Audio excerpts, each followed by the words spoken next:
Nitro this is gonna be fun. Cannot get grabbed, but can run over Potemkin if given the chance.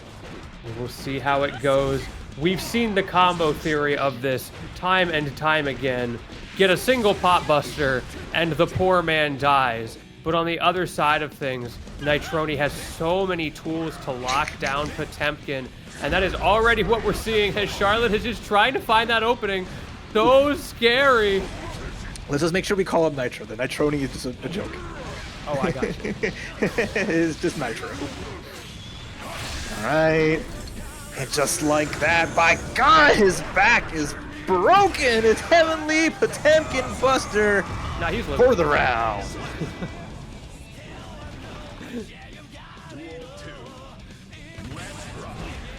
All right, round number 2 here. Already the pressure is on Nitro, struggling to get in a little bit. Charlotte actually boxing out pretty well. Finally, we see the wire come up. Let's see what you can do with it. All right. Charlotte uses her burst here. Power of Pink Temkin. Right up close, takes advantage of that close slash. Chipp's life almost forfeit. Nitro gets a grab though at the wake up 5P. Scary spot to be in though is Potemkin. All this meter on their side. Charlotte answers back. Oh, there's the hammer fall. That should be the round once more. The armor coming out. Nitro struggling a little bit to break through the wall that is Charlotte's defense.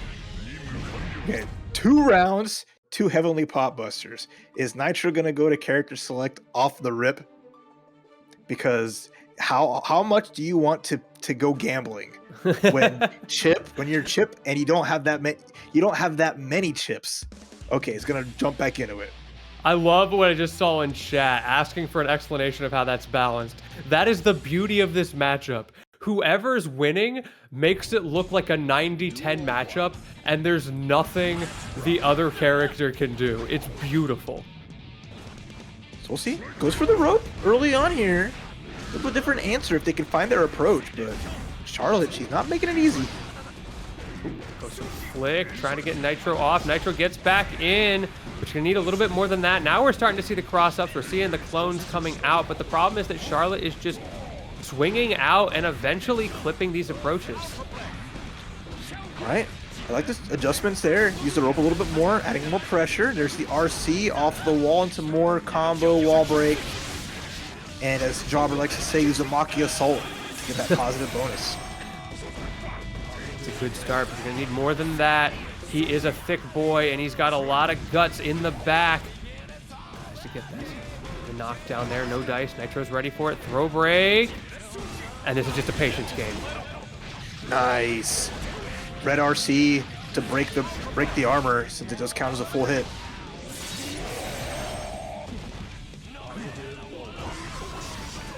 Whoa! Get hands off me. Oh. Not able to find it there, but the pressure is still in the back. Charlotte looking for the opening. There's grab number 1. Put you in the corner. I'm glad that scales. Imagine if that didn't scale off of the Wild Assault extension to the corner. That'd be terrifying. However, you're low enough now that you already, as Nitro, have to start thinking about that one touch. Meanwhile, Charlotte still has a decent amount to work with. Great usage of that hammer fall to break up the rope placement. And now just blocking the pesky little 2Ks, 5Ks. Nitro with meter here, knowing they can bust through the hammer fall again on reaction. Instead, goes to the overhead. Doesn't get the full combo. But we're finding openings. Nitro gets knocked out. Again, that hammer fall breaking up the opportunities to set up in neutral. Nitro loves to do that dash out, dash in game plan. And the problem is sometimes on the way in, you don't hit Potemkin, you hit those gloves instead as the Heavenly Pot Buster takes another round. And that was a beautiful situation because Charlotte, she went for the immediate quick RC into Heavenly Pot Buster. If the RC would have hit, there would have been a chance for Nitro to burst. Charlotte closed that round emphatically off the back throw. But Nitro already getting that first hit, getting a grab. And now it's pressure time off the Gamma Blade.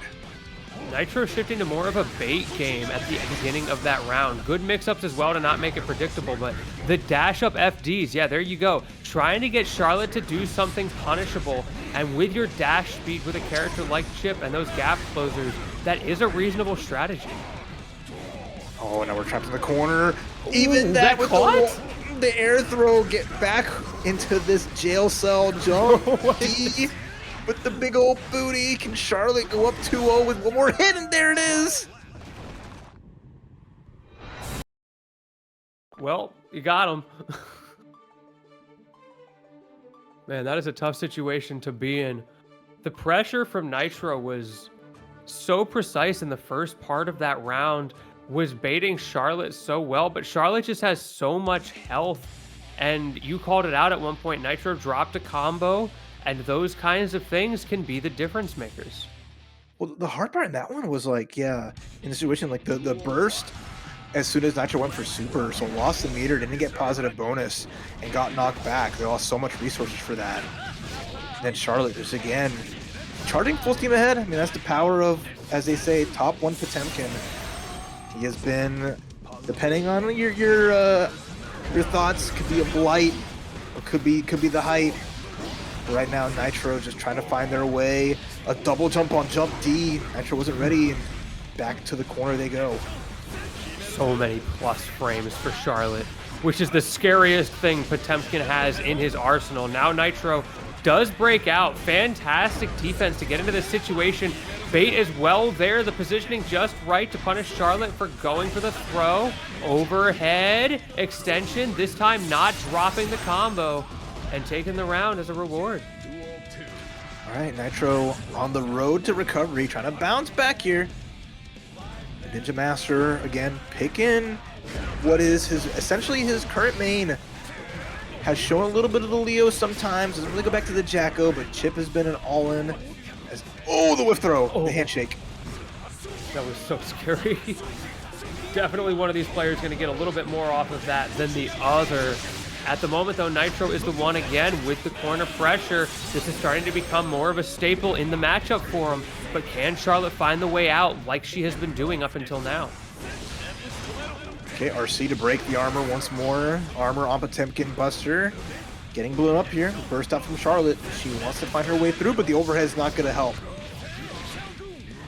Yeah, no, this is starting to look more like the Chipp, the Nitro pressure strings that you're used to seeing.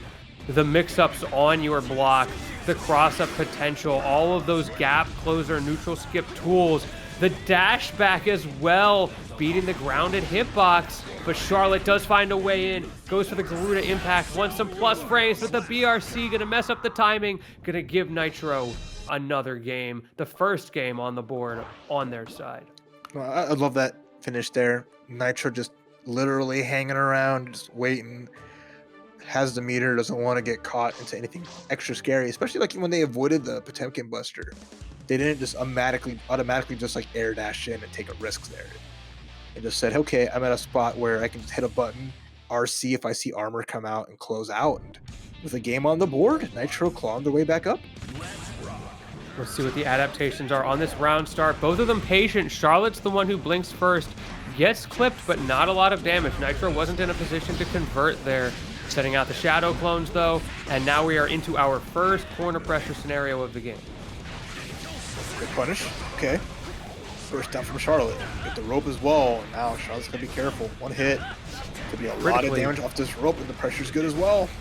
Critically does not take damage for trying to set up that rope. The slide head has been so good against that. Charlotte wasn't ready that time, or maybe not confident on defense. Nitro taking advantage, getting the wall break. And you're already back in the corner. Okay, good block on Charlotte's side. Both overheads getting avoided, no problem here. Has a little bit of bar and gets the pop buster. This could be a big turnaround. Let's see what you do with it.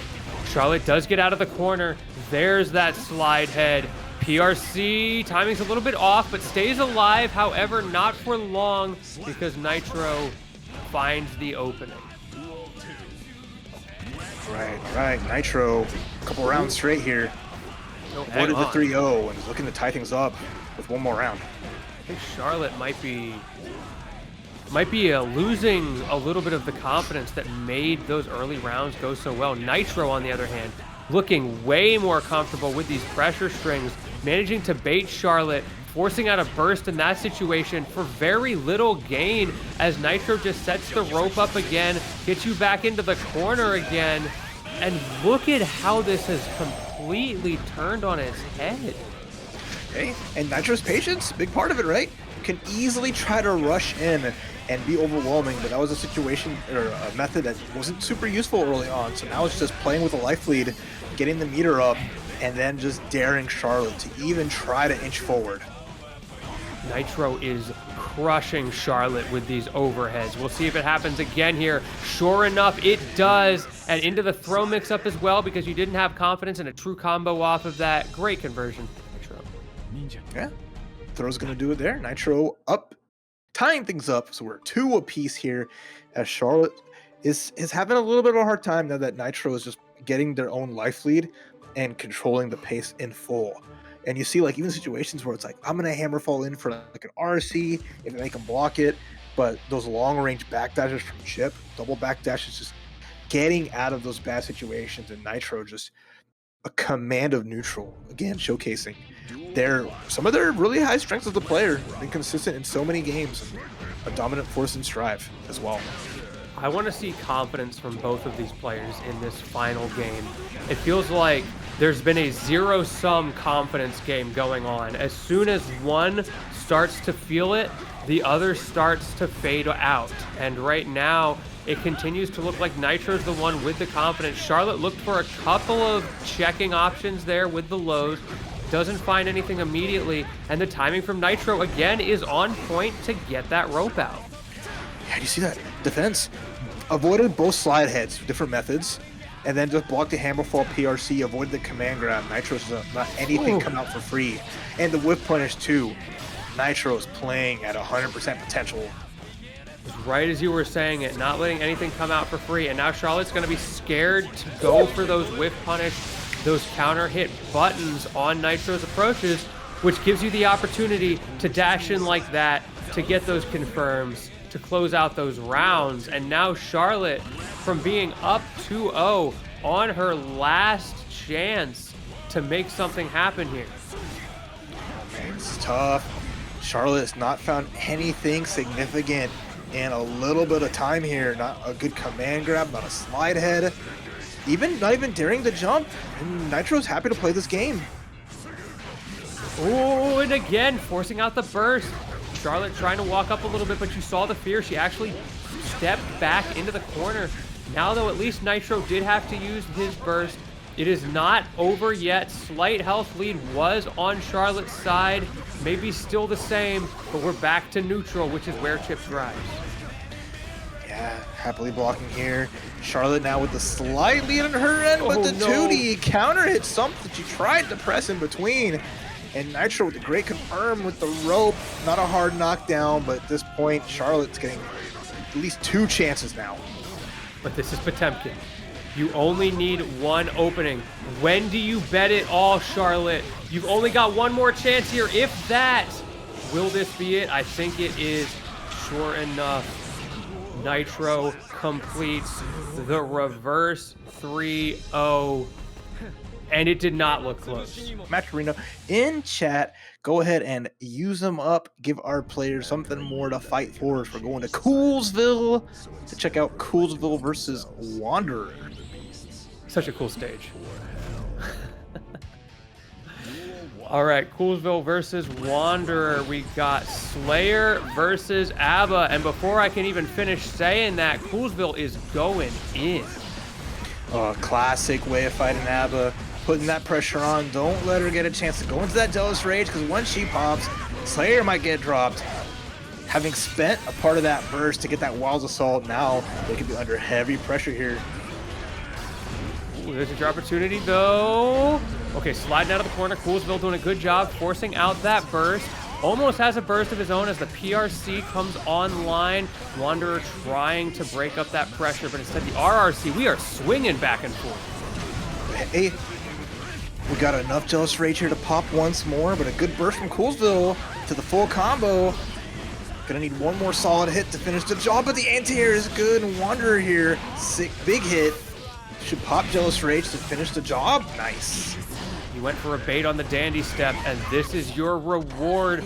Wanderer not only didn't fall for it, but did a great job of resetting the pressure, locked down in the corner, forcing you into a reset, and presses a big button. Great overhead usage there as well for the very end to close out that round. Yeah, I was a little worried that the wall break wasn't gonna be enough to do the job, but Wanderer finds a way through, and with the cross up from Coolsville and that close slash pressure starting to make some big moves. If we can find a hit, we can get that damage. Here we go. Well, you're talking about that damage. Slayer is notorious for that damage. Great burst timing though from Wanderer. Doing it right as you got the cross up, which puts Coolsville in the corner and gives you much more opportunity to press this pressure. Goes for the key grab into install. Let's see what you can do with it. Okay, there's the read, but nice. Purple RC just to be kind of safe. Not gonna help you here though. Big damage coming through. We got a burst available, and Coolsville gonna spend it. Well, this is down to the wire. Finds the opening. That is huge, but doesn't get the kill. Okay, reset. We're fine. I guess for game right there, right? At that point, gonna be the throw or the strike. Yeah, we have the bar on the side of Coolsville. Kiske guessed correctly, but nice from Wanderer to put that pressure on, and they are up one game.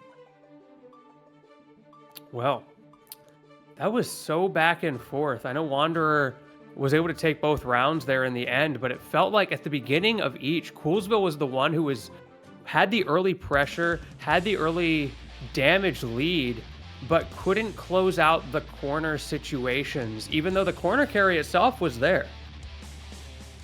That's always a little bit, right?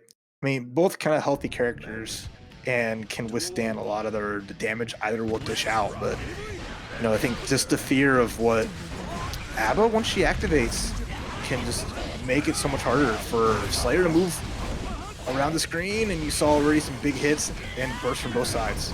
We got punishes on both sides, we got counters on both sides, we got bursts on both sides. So many A.B.A options coming out in the neutral. Cross up there and actually crossing yourself up. Unfortunate for Wanderer, who was trying to take advantage of Coolsville's movement. Now we're back in the corner again, but this is where Wanderer has been consistently turning it around. All right, Jealous Rage gets punished. Putting hands on him, just like so. And all right, nice from Coolsville. I like that kind of reaction there. Had the meter to kind of make it safe. 6P to the corner you go. Okay, we're starting to see some more mix-ups in the corner, making you guess that high-low game a little bit more. Wanderer not sure what to do. You see just that empty jump and then forced to use the burst. PRC does not go Coolsville's way, though, and now it's Wanderer's turn. Yeah, nasty counter hit. Gonna go right back into Jealous Rage off that wall break. You see this Wanderer, she is giving some great options. Again, after the round start, just covering all the bases and all of that red. Slayer's usually the one that wants to have the blood for himself and not his be spilt. Maybe a Maba Hunch bait there. Oh, speaking of baits, more cross-up baits. My man's playing 2x KO. He doesn't need a tag assist. Speaking of 2x KO, we are mashing supers in the corner. Unfortunately, does not work this time around, and Cools takes the game. I love that block, especially because Wanderer, she did not have the meter to RC to keep herself safe. Coolsville just waited it out, baited it out, cleaned up, and a great job. The tie thing is up 1-1. Yeah, definitely a great showcase of patience, because it's so easy in those situations to get a little bit overcooked in the corner. You see your advantage, you see your win con, and you want so badly to press one more meaty. And Coolsville recognized that scenario and, as you said, waited it out. All right, ready in the corner here. Wanderer, she's going to have to be on her best defense. Try to challenge here, but good placements from Coolsville with the back throw. Wanderer doesn't pop Jealous Rage yet. The burst out, the block, the punish. Here we go. And now we've got full meter, and sure enough, as soon as you get there, great resource management, the keys to success have been activated, and huge counter hit going for the cross up there into the overhead, and that overhead has been putting in work. Coolsville hasn't been ready for it.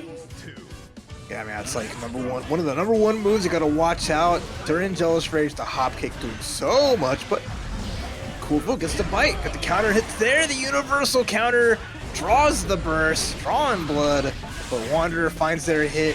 He's gonna look to get a wall break after the next hit with the backdash BRC. Very clean, as Coolsville now has the pressure for themselves. I think JD was able to find that because of the stall timing in the air. You expect a certain amount of momentum if they come down with a heavy button, for example. So Coolsville ended up dropping the guard a little bit too soon. And now we can see Wanderer taking full advantage, does come out of Jealous Rage, back to the neutral. And now it's Coolsville's turn. Right, finds a mid-screen hit to nail some great damage here. Doesn't have a lot of meter, but gets the cross-up counter hit.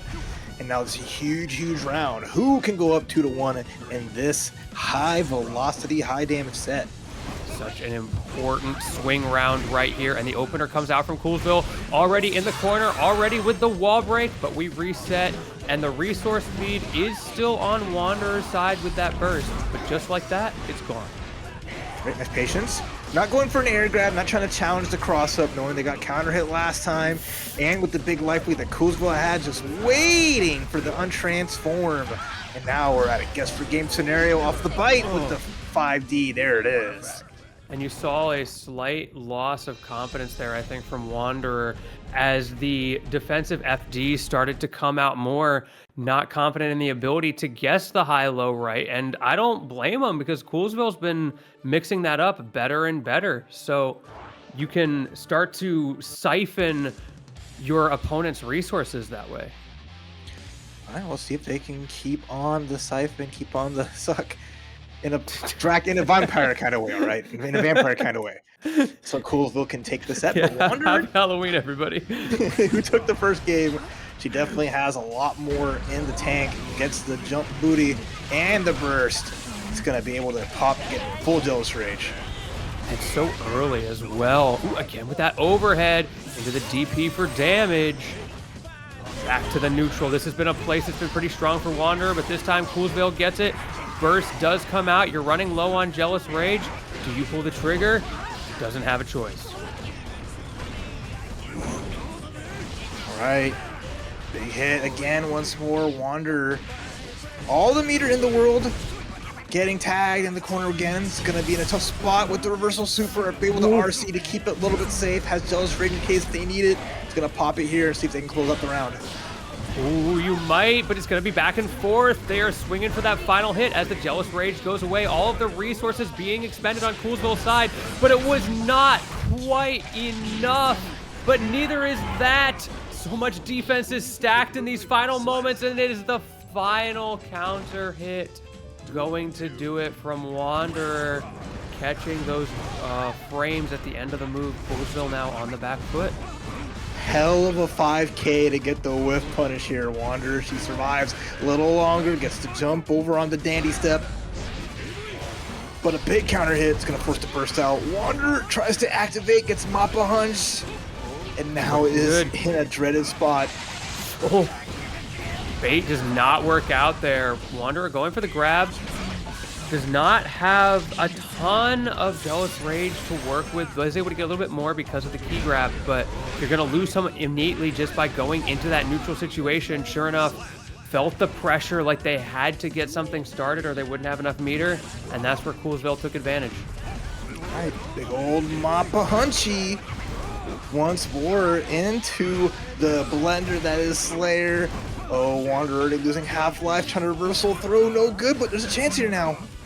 Great defense in the corner there from Wanderer, forcing Coolsville to use some FD, but managed to swing out, finds the A.B.A opening, goes for the RC, and reads the burst on top. Huge for Coolsville, taking that final round with 2 reads back-to-back. Make him royal. So Faust, the Lord Underdog. Up against Mr. Fundies. We got another Kai on the stream. This is one of those kind of matchups that I do like. Historically as Faust, you have solid range of a lot of ways to avoid buttons and projectiles that Kai might like to throw out, and the items can impede Kai for a way. So let's see, is Lurry putting on the offense, got the afro once more.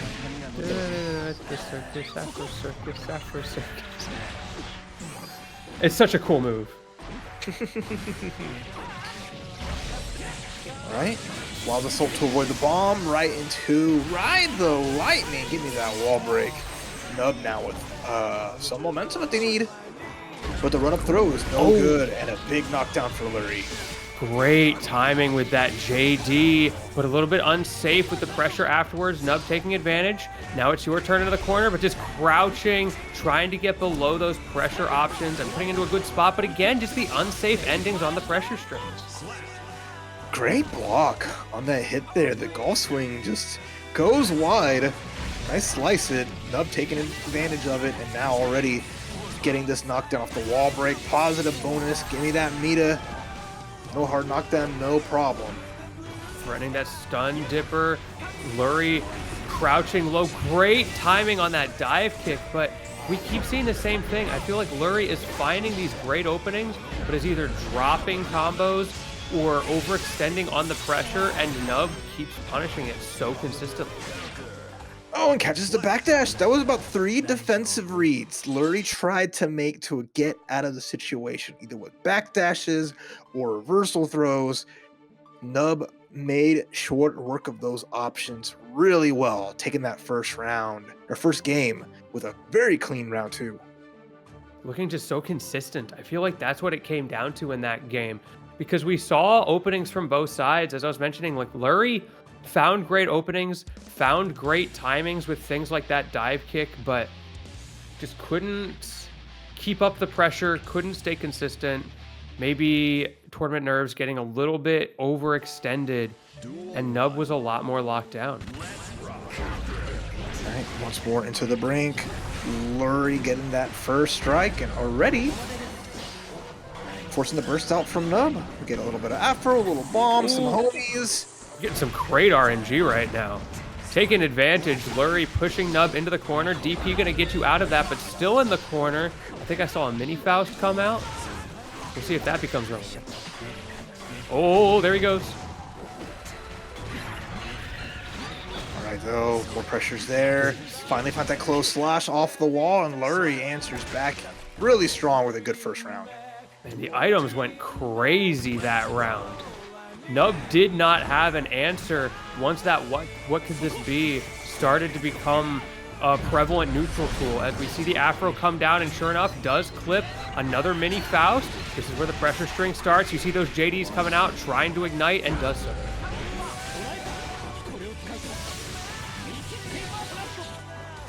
All right, this is the meaty. Doesn't get the little hit at the end, but keeps on the pressure. With the teleport, finds the command grab, a classic Faust staple, gets the jump dust into the explosion off of that. That was a beautiful way to end it. Not the most damage off the overdrive in this corner here, but we're gonna break a couple of your shins. Make this a hopefully one-touch situation. Let's see. It's fun to see Lurry's Scarecrow usage to create these situations. Has gone left twice in a row. We'll see if Nub starts to read that, but may not get an opportunity on this game, because right now Lurry is in a pretty good position. There you go. A bar raise out and just needs one more hit.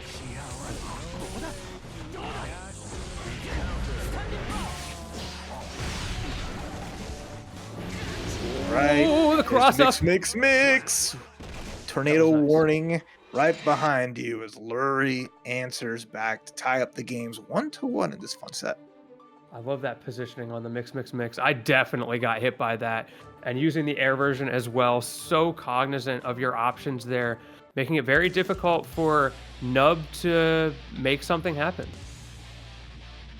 Yeah, it's a nice situation too. Like, you recognize, like, okay, I'm hard knocked down. I really have to figure out this block. But you have one of like the best cross-ups in the game. Yeah, it can be high risk depending on how much media you got in a situation. But Lurry understanding that they had all the advantage they could ever need. Creating pressure with that Mini Faust. Mini Faust has been his right-hand man this entire game. Double JD going into an attempted command grab again, but a little bit too slow as Nub gets a throw of their own. And look how much damage. That has been one big difference. Lurry's damage output is not as high, so you have to win a lot of neutral interactions to keep up. Ooh, back to the corner we go. Nice little round trip. Now, just this has been paying off so well. The snip, snip, snips. Yeah, there's nothing you can do about that, JD. It's going to happen to you. And another Afro already on the way. You try to avoid that. You get hit by the 100-ton weight into the super again. Here, have a wheelchair. Looks like you might need this. Yeah, the way that those ankles getting snapped, gonna need a stretcher after this, but you know, Nub finding moments, getting some spots here and there, but Lurry's got a good read of the situation. Great usage of that golf club to hit the Afro. And again, you're looking for that JD. There you go. Nub was trying to play around that, trying to bait for the anti-air game, and Lurry took advantage by going in on the ground. Again with that Scarecrow, this time on the right. Nub was not ready for it. Good mix-up. Another command grab, another JD. We are looping pressure. Well, despite the throw, the Afro still exploded, forcing a guard break animation. Nub couldn't keep an advantage. But at this point, doesn't really matter. Not in a bad spot. It's going to chase after the mix, but no punish. I like the usage of the double BRC there. Neither of them are confident in their situations, so they're willing to reset. Those meteors maybe saving Lurry's life here.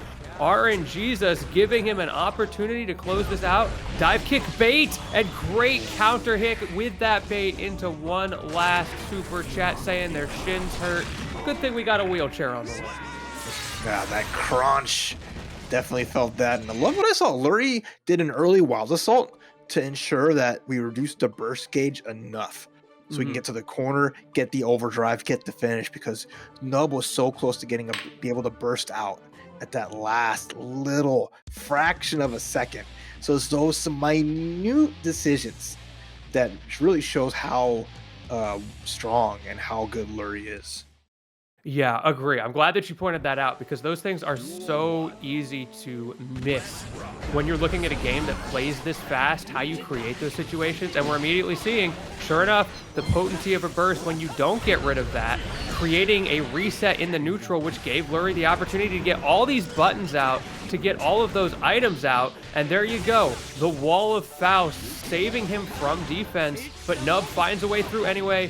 We are back into the corner carry. Oh no! The opportunity for Nub had a wall break chance, and now the tables have turned. They've learned at this point. You're gonna get the reverse wall break. Nice check of damage. Yeah, Nub has some bar. Can go for a slidey, can find the opportunity. Tries it there with the PRC, gets it. Oh, gets thrown for the troubles. Wow. Bro, what does Nub do there? These setups from Lurry are beautiful. Nub breaks through. You don't have items to save you this time. Whoop. Goes for the Scarecrow, but great punish from Nub. Yes, Hitting right. Faust, teleporting behind you, the no-look hitbox into the PRC run-up, just wait and block. Lurry with a greedy burst and may pay for it here as Nub's already going for broke. That interaction right there is why these guys are on stream right now and we aren't. The amount of levels of mix that you have to think about in those situations. That might have been a bait there. Yeah, Lurry did not press a button. Gets the PRC, has a little bit of a snack, sends you into the void. FD just making it so hard, so many buttons, but Nub again finds the opening. Reversal back throws good. Lurry avoiding the whiff grab, going for some like up backs of their own. But Nub challenging those spots, gets the vapor thrust. A pixel of life left for Lurry, has some meter here. He's gonna try to go for something cute, and there it is, the PRC and the burst out from Nub. The aggression there, critical to Lurry's survival. Forced to use the FD in that situation, but doesn't want to overuse it. Tried to swing out. Nub found the opening. Oh, that was really, really nice. Scary too, like, I mean, Lurry had some nice options. The deflect shield was a nice attempt to push Kai away, but deflect shield, like, certain moves have so much momentum that it could just negate deflect shield just outright, even if it does, like, if it connects and you made the right read. So, you know, tough spots to be in for Lurry, especially having lost your resources in situations, but it brings us to a game 5 once more. Players these days are so good at adapting their game plans and pressure plans according to the game state and specifically how much health their opponent has left. We keep seeing those situations with the chip outs using mix-ups of the pressure strings. Now we are back into the more traditional game plan, going for these big buttons. It's Nub who gets first blood here as we reset to the neutral. 6P was so good. Guilty Gear offensive staple. 6Ping your opponent's far slash, getting a nice upper body in one hit. And a 6P again, denying the mix. Great reaction from Nub. Should be able to close out the round. Match point. Just 6P. Twitter was right. Reddit was right. Just 6P. Ooh, okay, we're doing a little bit more than 6Ping. Lurry now finally gets an item up. The bombs are dropping, but unfortunately the ping pong, the hot potato explodes at all the wrong times for Lurry. Watch out for the meteor shower. Again with that cross up on the mix. We're going back and forth. More meteors saving you from that DP. What could this be? You're about to find out, but again, Nub is so good at finding those throws to get out of the pressure. To find it out though, there's the burst. The snip before the bomb blew up. Oh, where Nub was trying to make the reading situation. Instead, Lurry finds the teleport PRC. And now it is both players on match point. Final round here. It had to come down to this. So much of this, I think, is going to depend on whether Nub can lock down Lurry before Lurry gets the item game started. Another meteor! That is 3 in 2 rounds here. Absolutely huge. But it just keeps happening. Nub just keeps grabbing. The reversal back throw, and I like that. Just walks it back. Doesn't want the fear of the jump dust, the fear of the jump 2K. Making space, giving grace, but Lurry finds the hit. She's able to get doesn't get a wall break, but gets the love. Ooh, it's getting spicy. What a block. It's a tough situation to be in, starting to get chipped out. This is that situation we were talking about where the pressure strings start to mix up because you know your opponent has low resources. Nub bets it all on a big opener, doesn't have enough damage to kill. Lurry just trying to get out one more time with the JD timing mix-up, manages to get back to the neutral, but it is not over until Lurry finds a final reset, finds the opening, and finds the set just right to get past that same slide head hitbox. Those were the critical things that Charlotte was using to set up her pressure game initially, and she just completely lost them. But now we are getting into another big body, 2 heavy hitters. We've got Goldlewis and May, Lasagna Slayer and StitchFace here in top 24. All right, and StitchFace coming off a win against RedIAmNot. So beating one Goldlewis, fighting another. Let's see if StitchFace can bring that momentum against Lasagna Slayer. And Goldlewis has gone through such changes to this character over time. I feel like it can be a little bit difficult to keep up with as a player. We'll see how Lasagna Slayer leans into that. But right now, StitchFace seems to be on a bit of a hot streak. Again, you can't ask for a better situation, right? Fighting like one of the best Goldlewis in the world and going right into Lasagna Slayer. Amazing Goldlewis in their own right, but StitchFace May already great Yamada attack, shatter the glass. And she is on a tear right now. Ooh. Oh, great opening there. Finds the Behemoth Typhoon, resetting it as well, and now getting that Oki going with the Thunderbird. Okay, we're starting to come alive. Oh, looking a little dead at this point, but the reversal super. The guts on her end, not enough here. Behemoth Typhoon, okay. All right, you saw Lasagna Slayer get resuscitated, so you had the right call, George. It was a great comeback there from Lasagna. Could have definitely gone either way in those dying moments. StitchFace not able to find it, is able to use the burst to get Lasagna into the corner, gets the read on that Typhoon, and now the pressure string started, but just like that, Lasagna's finding timings. Again, it comes down to those timings, right? Of when to press that Behemoth Typhoon to break out of StitchFace's pressure, when to press that burst now. Let's see if we can do anything with the super. Well, you got corner See the pressure. block. Oh no! StitchFace's life is just evaporating. The burst is too late to come back. Not gonna be a job to finish, but the hard knockdown means Lasagna Slayer just needs one solid guess. Wake up 5P though. Oh. Hold on. Oh, wait a second. Okay, where's that Typhoon timing? Will you find it? Goes for a crazy call out and manages to steal away the round again. You can nerf White Wild Assault.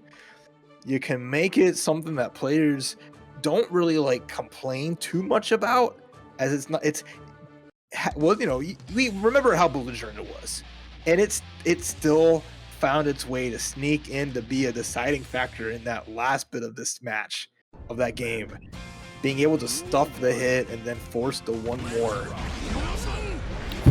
Speaking of Wild Assault, we are pressing.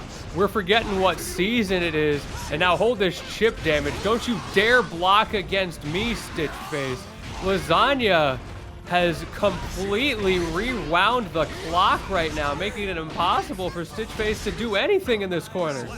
Oh my goodness. Lasagna remembered. He's him. And as soon as I remembered White Wild Assault was a thing in that first game, it was like, I'm just going to bust it out multiple times at round start. If I just get this one hit, I can just party. This is getting very scary for StitchFace. Trying so hard to beat this coffin swinging behemoth, but he will not stop. And the moment you think you're safe to block, goes for the throw deep in the corner, and you had but a moment, a brief respite with that blue RC, but just like that, the game is gone. That was a 30-second game. That was just, I'm going in. I don't want to play these Totsugeki games. I don't want to guess. Is she gonna jump? Is she gonna charge? Is she gonna slide her way in? No. It's gonna be the Goldlewis hour. We're just gonna put out hitboxes and just be a menace. Game 3 here. Lasagna hates neutral. Bro just wants advantage space. Thunderbird does come out, trying to set up some pressure there. StitchFace not deterred. Now it's your turn. Can you do the same thing back to Lasagna? Because now it's you on this situation of needing to adapt, needing to create the reverse 3-0. The difference being this time around that Lasagna has not lost any pace. If anything, it's gotten stronger as the super keeps you alive. Yeah, now Lasagna Slayer, all the meter here versus super can be extra scary if they find their time. Oh, wants to poke out. Stay safe. Regular throw here. Still anyone's round. The burst up from Lasagna Slayer right into super. Okay, we saw how this went last time. Great adaptation there from Lasagna. Last time around, StitchFace ran all the way up and then went for the last second jump. Lasagna caught StitchFace before there was an opportunity to go for a mix-up there. And now we are into your last round, StitchFace. What can you do with it? All right. Well, so far, she's choosing some solid buttons. She's not overextending with multiple Totsugekis. Doesn't want to get hit by the 6P from Goldlewis. 5H. Oh, here we go. Big chance. This might be StitchFace's round to start the comeback. We're gonna do off of this hard knockdown. Goes for the aerial approach. Wants some plus frames, but Lasagna again finds the behemoth Typhoon, but StitchFace finds the round. What is a typhoon to a tsunami? And StitchFace answering back with a little bit of disrespect of her own. With punish as well, 5K into slidey. Into the corner you go, when now it's time to be put under heavy pressure. StitchFace showing that they will not go down without a fight. Lasagna Slayer needs to get a little bit more creative. Those Behemoth Typhoons at a disadvantage, not quite as successful anymore. There's the creativity. We got a Skyfish. Just when you forgot that move existed, the mental stack has been reset. Now we are back to Typhoon Gaming, into the wall with you. One more opportunity on the reset. PRC, Lasagna just jumps, trying to get StitchFace to do something unsafe, but you backed yourself into the corner. A.B.A out, Typhoon PRC, so much stun, but StitchFace finds the opening and the deflect shield. Don't even get a chance to set up for Oki. It's still my turn, and the back throw going to close out the round. That was ultimate bravery on StitchFace's side. We've seen Lasagna Slayer hit that 2P to just challenge a run-up grab, but StitchFace just felt that Lasagna was gonna block, was gonna hold down back, made the right call, stays alive, but that was too close for comfort. Oh my goodness. What a round. That throw at the very end as well from StitchFace to find the round. We've been seeing that a lot tonight. Players, when they're in those chaotic situations, when their opponent has a lot of different pressure, sometimes the answer really is, throws are really fast. What if I just press this button and hope that it comes out before I get hit? Tries to make the right call, but we're floating. Man is looking like it's just he's helicoptering like a bad parent right over to May. But we get the counter hit jump heavy into some beach time party fun, and a counter hit off the wall bounce would be great for StitchFace. He just gets the burst out. Okay, we get the Gatling gun again. Lasagna finding us positioning here where StitchFace tends to feel a little bit too comfortable in the neutral, and that is where the punish comes in. The Gatling gun again, third time's the charm, and you are on match point. A tough spot, StitchFace dying with full bar. She couldn't get out of that situation in time. Had a great early start and couldn't get the wall break here, but it still got a lot of damage, but a backdash back throw, and now you're in jail. Yeah, I hope you like plus frames because you're going to be seeing a lot of them in the near future. Thunderbird as well, and it finds purchase. StitchFace, you got one more shot. Okay, throw PRC, interesting. Ooh, Dashback's trying to bait Lasagna into pressing something unsafe, but Lasagna, what awareness, saw the pattern instantaneously. Amazing, folks. Potemkin is nutty, and so many other characters can go crazy. But we're going to go crazy here with this matchup. I gave you my bad answer, but that's all you get. Well, we are seeing the Nitro Leo coming out. Walter rocking the Millia Rage. So we once again get to see two new characters, neither of which I think would be considered the best character in the game, but it's about the pilot, not the craft. Let's see who gets to qualify winner's side for topping. You might think Millia might not be the best in the game, but when Waltz is up on deck, you wouldn't know. He reminds you that this character's she's got a lot of BS. Yeah, she can't take a hit worth of nothing. But when it comes to not letting you play the game, she reigns supreme. Yes, she does. It's like her and Chipp, and when it comes to Oki, she might have him beat.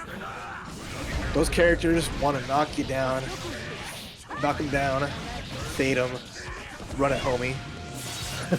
I need that.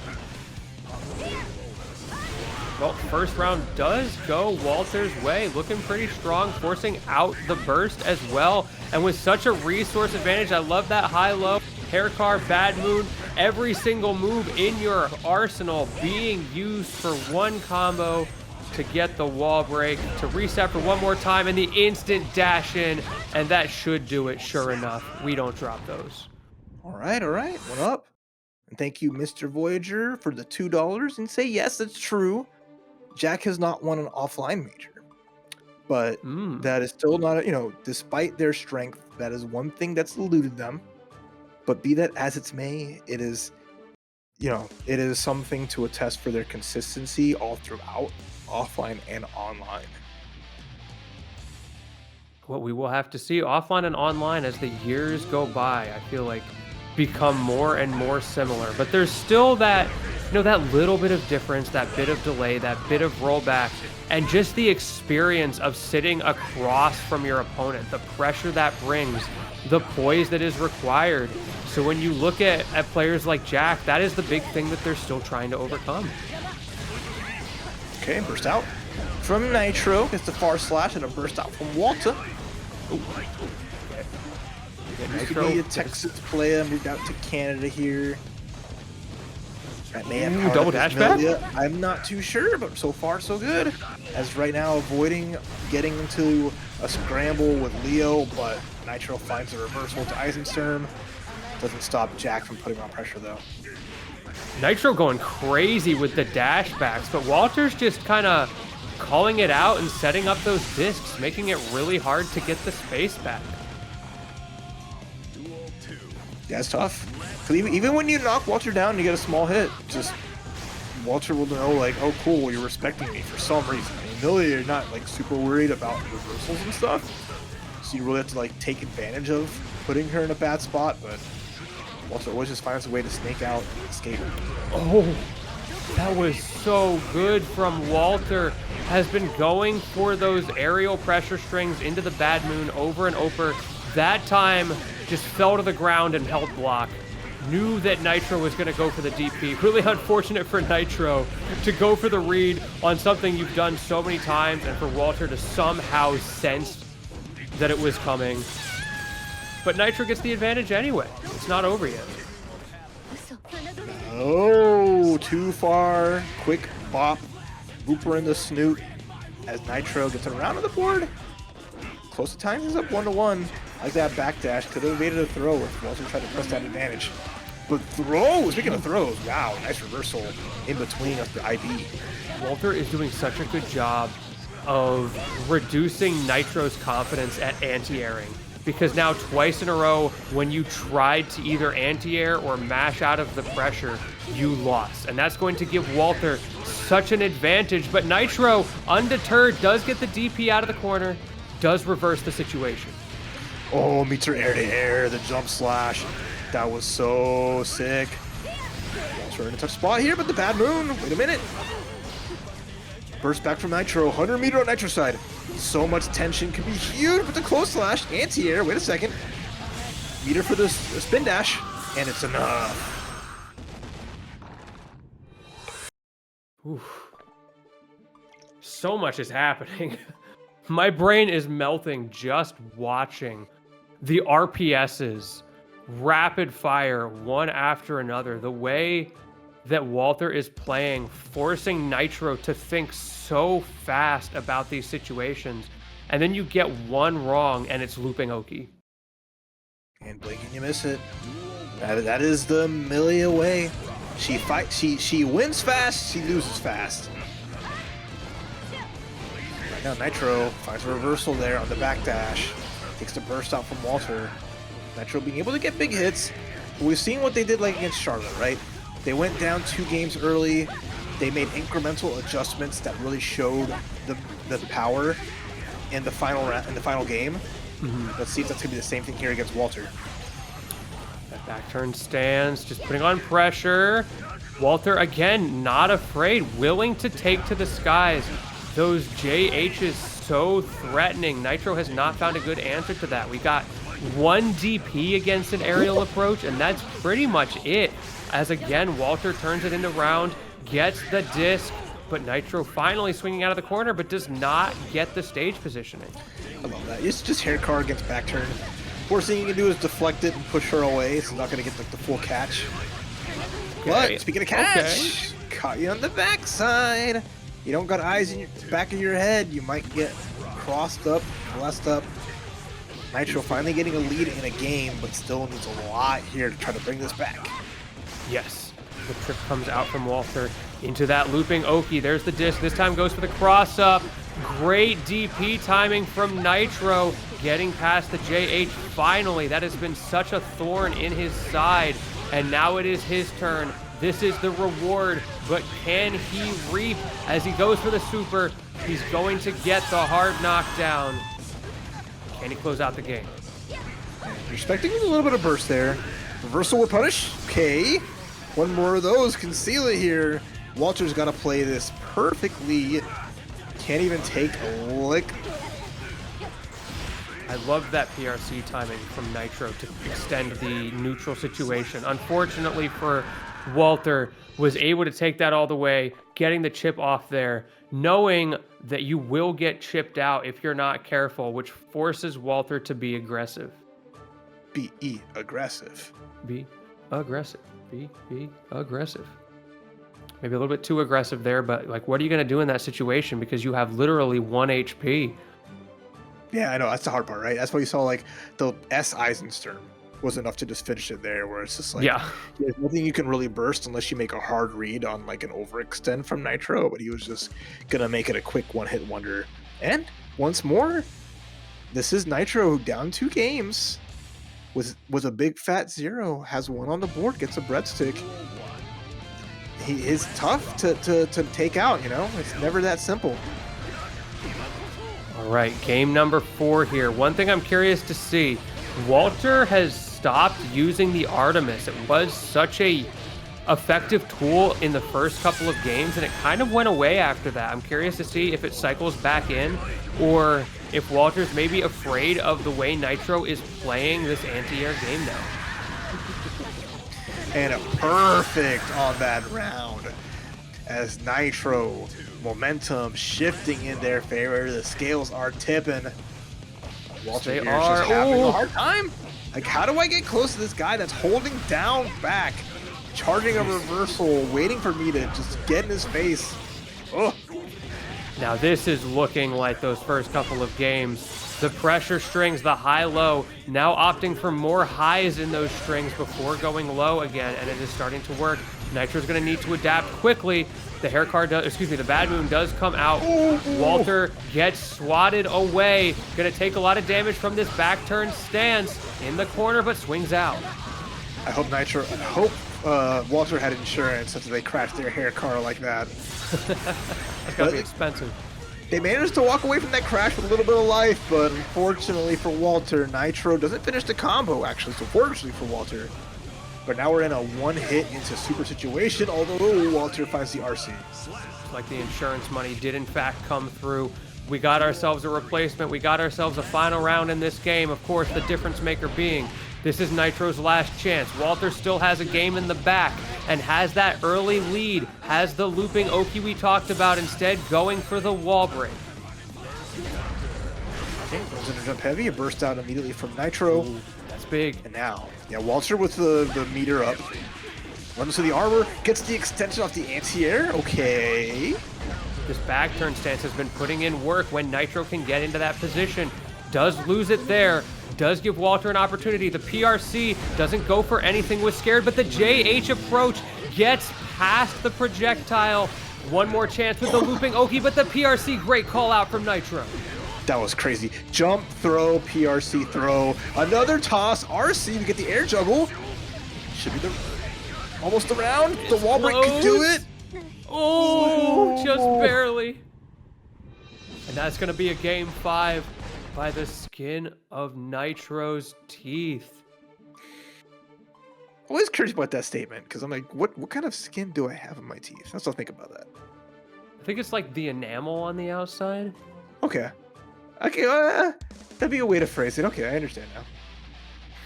No, that's it. All of the air throws coming out here. Nitro showcasing that, you know, they might not have started with Guilty Gear, but they are a Guilty Gear player through and through. The air grab quotient looking strong, but even better run up close slash from Walter. There's the burst.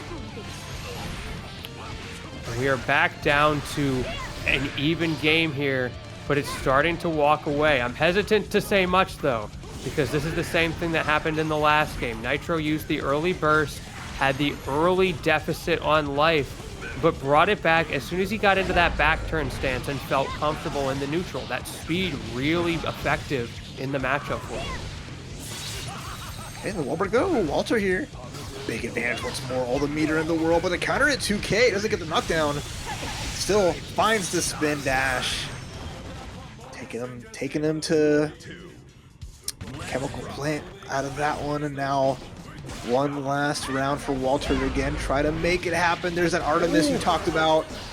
Forces Let's the see if burst he can out do from something Nitro. with it. Oh, now we're starting to see it. That's twice in a row. Nitro was ready for the second one, but critically did not get a big punish off of it. Finally gets the opening, gets the back turn, but the adaptation, the awareness, Walter knows once you're in that stance, you are not going to stop pressing buttons, but the counter hits.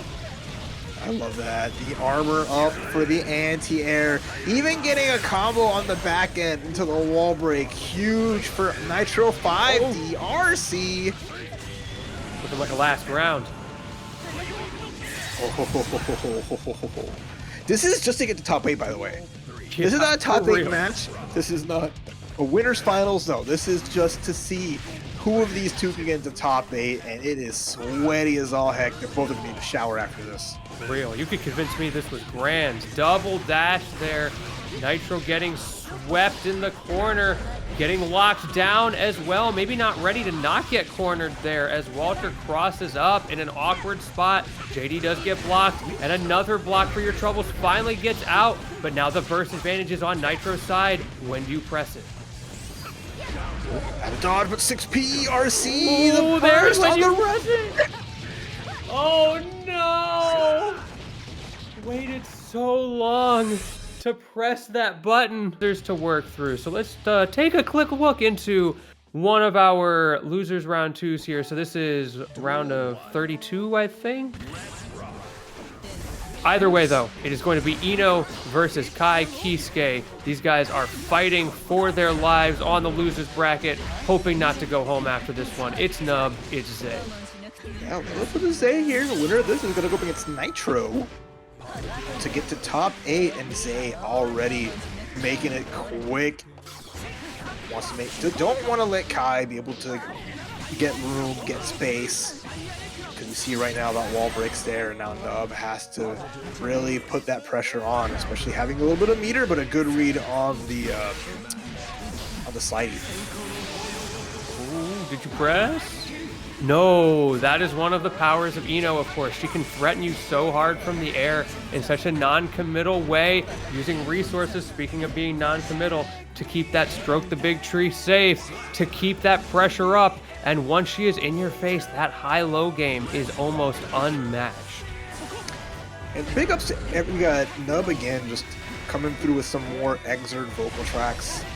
Icarus, a classic. Usually I'm used to the birthday train slow jams, but we're rocking some of the really good stuff here. Love to see it. Ooh. I also love to see that low from Nub, forcing Zaye's resources. Send out the fireball, and that's your opportunity. Stroke the big tree does find purchase that time. We are comboing into the skies, into the corner. Everything in the toolkit going into that combo. And we keep going. Well, it's like a Dino, right? She's like a 5-piece band in one. Bass, Yeah, drums, keyboard. She can rock them all. And right now, Zaye is rocking Nub here, who has to be extra careful. Gets tagged by the counter hit, and Zaye with the first game. I feel like we're not even seeing some of the tools that Zaye has in the toolkit in neutral. Has been opting to be so aggressive. So things like Chemical Love, for example, have not been relevant yet. So we'll have to see how that evolves throughout the set. If Nub is able to break up some of this level 1 game plan pressure, once you're playing a slower neutral, you're going to have to adapt to more things in the toolkit. Well, let's see what you bring here. We've seen a lot of adaptations all throughout tonight. A lot of great players turning dire straights into some cool curves. Walks to 5D, or jump D in the air. Let's say right back with it. Gonna get the burst out from Nub. Ooh. Great dash back. Doesn't even need resource for that one. And because of it, you're able to get the extension. Has the resources to keep going. Do we go for the wall break? Yes, we do. And a $10 resource into the match, Reno. Thank you so much to Dragonfly. Bringing that to 34 big dollars. As right now, Nub is feeling that $10 power up. He's gonna get that wall break here with the Dragon Install. All right, we got a hard knockdown, but what can we do with that install? Are the classic traits tropes going to continue, forcing out the burst? Install has not gotten purchased just yet. Zaye has been in charge ever since it came up, and sure enough, it's just never meant to be. The memes are real. We won't say, you know how it goes. Valiant effort from Nub, getting a hard knockdown, trying to make the magic happen, but Zaye using one of Eno's multitudes of options to get around. Stun Edge, Stroke the Big Tree, just doesn't care about your projectiles. Been waiting for that Stroke the Big Tree to get punished. Great spacing from Nub to find the positioning to do so. Okay, PRC gonna keep you safe there, but Zaye just lost a lot of resources for that bait. As a result, doesn't have what you need to get out of this pressure string, giving Nub full control right now. All right, see what Nub can do though. They've gotten close in a lot of scenarios, but once Zaye enforces their will, there's the quick dash, slash, the antidepressant scale doesn't get the knockdown. Nub bounces back, closes up the round. Okay.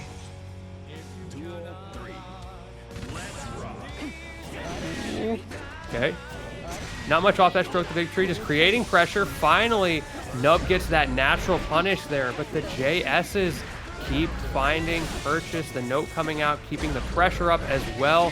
But Nub has been starting to take these openings further and further, and that's something that might start to get scary for Zaye in situations like this. One more big opening could do it as he goes for the low. All right, jump slash low, counter hit. Good start for Zaye. Small knockdown into the throw. Life lead, Zaye's side. Not a lot of meter to make things safe, and a great block from Nub. Has the meter for a stun edge, stun dipper RC in case they need it. There it is there. Yeah, get me out of here. Out of dodge. Oh, great catch and great conversion off of it as well. PRC is not going to be enough to make that a true combo, but it does get you back into this terrifying situation. And one more JS is going to take the game. Nub fought back admirably in game number 2, but it wasn't quite enough that time. Yeah. Try to go quick with something to challenge the trade working out so well. A 6P might have been the right call, but at that range, going for a 6P on a character that might be able to poke you out some options, tough spot to be in. And now Nub needs to dig deep. They want to turn things around. But right now, Zaye one game away from getting into a top 8 losers qualifier. This set is won and lost based on whether Nub can keep Zaye from setting up the pressure on block.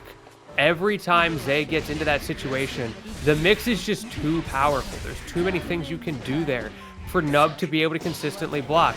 Does get a 6P there, but to what effect? Finally, when we're back in a slightly more neutral situation, gets a chance to knock out and create their own advantage, but not enough just yet.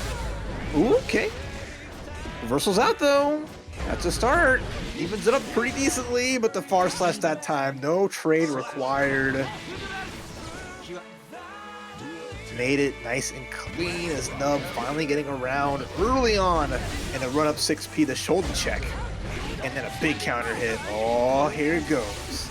Ooh, set up the Fireball Oki, forcing out the FD, which means you don't have the resources to do any sort of RCs. And the knockdown gonna put you in a terrible spot. All you've got left is a hero burst. Oh, yeah, you should not throw it away just for this. Speaking of throws, Nub gets a game on the board, and once again, a player being down 2 games finds a little bit of life, gets into the Lazarus pit, and now is charged up and making a stand. And Nub did exactly what we talked about.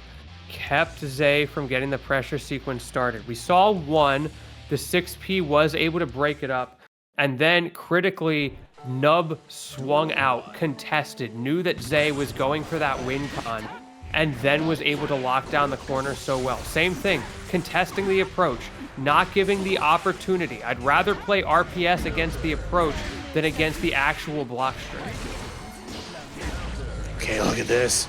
Nub storming forward, gets hit by the delayed burst, letting Zaye bust out of the corner, go to coast, BRC just to get some extra mix, but a good block from Nub to avoid any crazy damage. What a trade. Oh, the clash. It's a scary situation. Great reactions from both players. Zaye gets clipped, trying to approach again. Nub is getting more consistent at punishing those aerial approaches. Okay, RC. There we go. Good, just again going for those grabs. Zaye now having to showcase their defense, hasn't really been able to find those spots to get out of these tricky situations against Kai where you're worried about a close slash, you get thrown for your troubles, mix-ups start to stack the mental. The RPS is starting to advance, though. We talked about Nub using those preemptive buttons to catch the approaches. Zaye has recognized that. Now Zaye is throwing out a lot more feints, creating more tricky approaches and timing mix-ups so that Nub cannot feel confident with that anymore. Otherwise, you see the first part of that round there where you get whiff punished, the second part where you're scared to press a button against the note, and both combined led to the round going Zaye's way. Right, huge round for Zaye. Took the burst out early from Nub. Zaye has a burst of their own in case they need it here. The far slash. Classic jump after the RC. Baiting a burst that's never there, but the life from Zaye is evaporating. Nub on the brink of getting to a game number 5 here. We almost have that silver scrapes.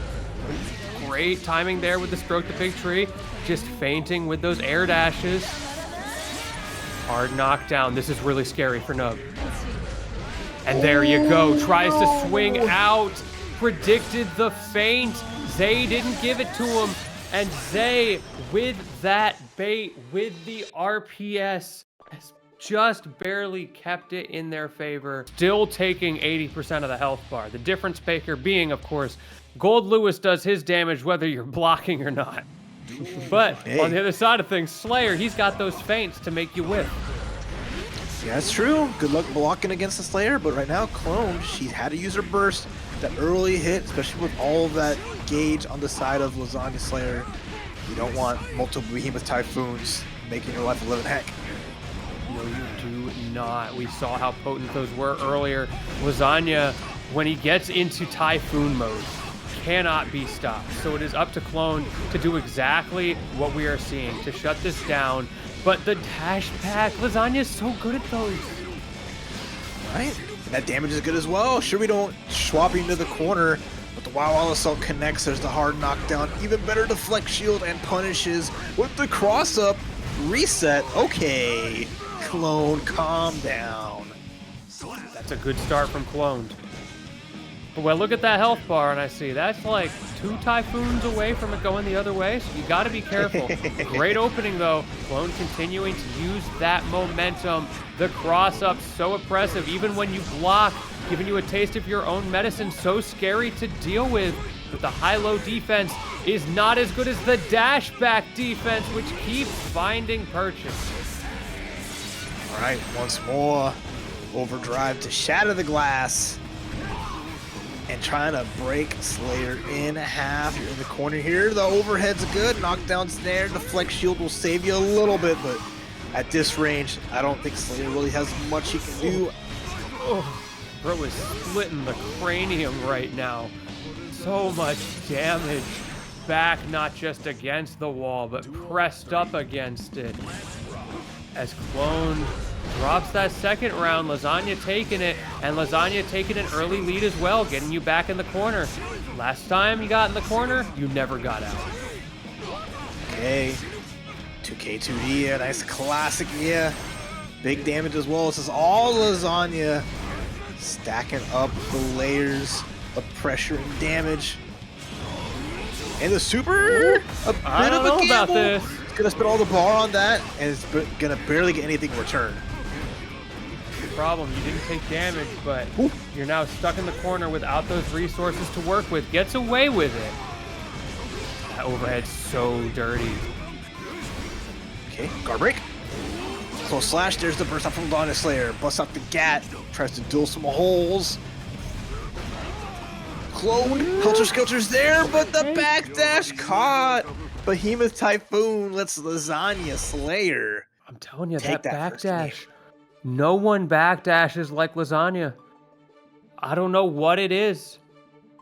My man's just got it like that.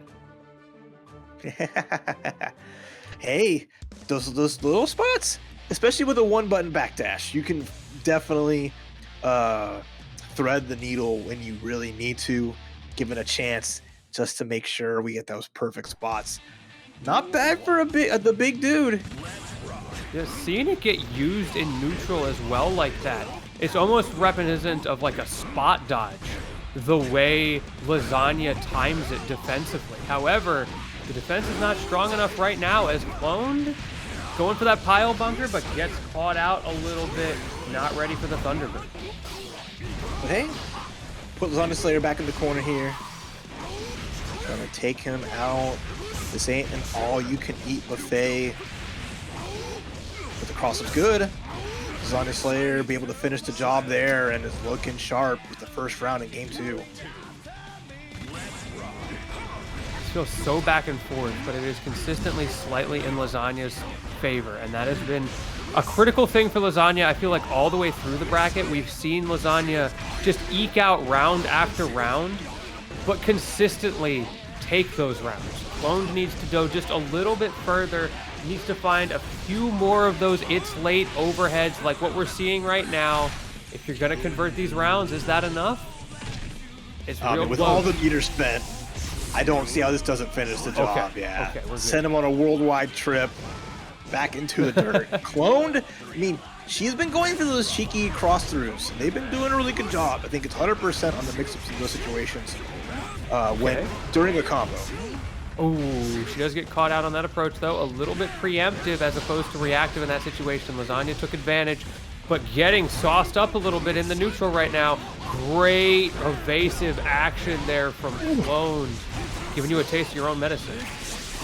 Right, classic Goldlewis, the burst beam. We're trading blows, the hop up in the corner, but a gold burst from Clone. Now she just needs one mix-up, the double side swap, command grab, blood-sucking universe. Closes that out. We're up 1-1 as Cloned said. Your blocking is pretty good. You're defending not too bad, but you can't block a grab.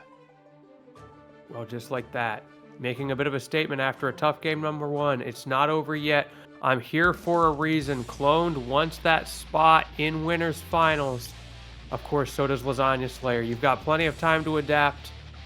Let's see what that adaptation looks like. How are you feeling, Raph? What do we need to look for here? Hey, I got my eyes peeled on this. There's so much going on here between the really good place, the Behemoth Typhoons, Clones, like excellent dashes. So it's really on how the players use their burst and how they take advantage of getting that small little breathing room. Well, we saw it go away already for Lasagna. Didn't get a whole lot out of it until just now is air dashed out of the corner. It's a risky proposition, but it works out in that case. Back in the corner now, though. Clone waiting for something risky. Does not find it, but does find a lot of pressure. Again, backdash is good. We love the active frames on close slash for most characters don't last very long. Lasagna Slayer said, "Psych! Slayer, you got this invincible backdash. Let me show you how the big boys do it." Yeah, real. How does my man have so many iframes? It doesn't make sense. Clone, though, off to a great start. Resetting the neutral. Lasagna playing a little bit risky in the air, I feel like, but has been able to consistently block Clone's advances. Just hasn't been able to get too much off of it to reverse. The key factor, of course, being, and the reason you go for it, when you do, you get so much off of it. Oh, now we're just daring Lasagna Slayer. Press a button here. Instead, Kara command grab, universal counter, a hero burst into super to try to make something special happen. Clone gets tagged. Don't get bagged. My own backdash doesn't save it. Helters get skeltered. And Clone with a round on the board. Now here we go. Someone is going up 2-1. Clone punished the backdash that time as well. Now Lasagna's going to have to be a little bit more careful, cautious about when to throw that out, because Clone has shown counterplay. Okay, that time we just don't backdash. We go right for the throw. We got so much Behemoth Typhoons here. The gauge is gone, though, and a back throw for Clone.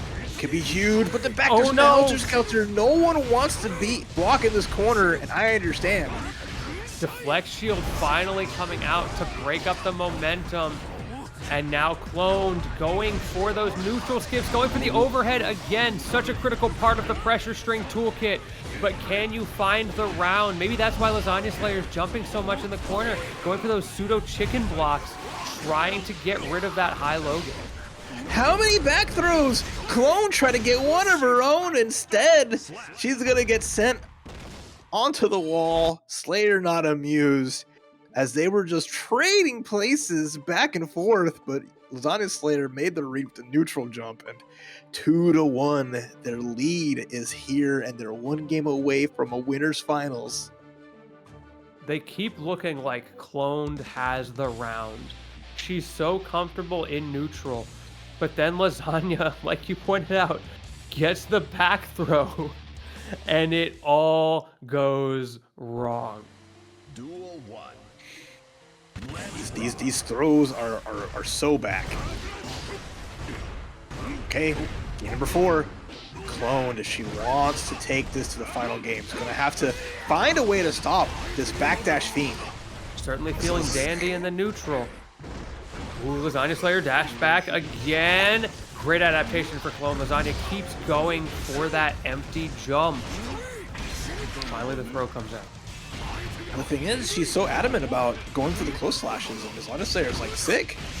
I will backdash it every time. I find a huge hit off the Behemoth Typhoon, and you're dead!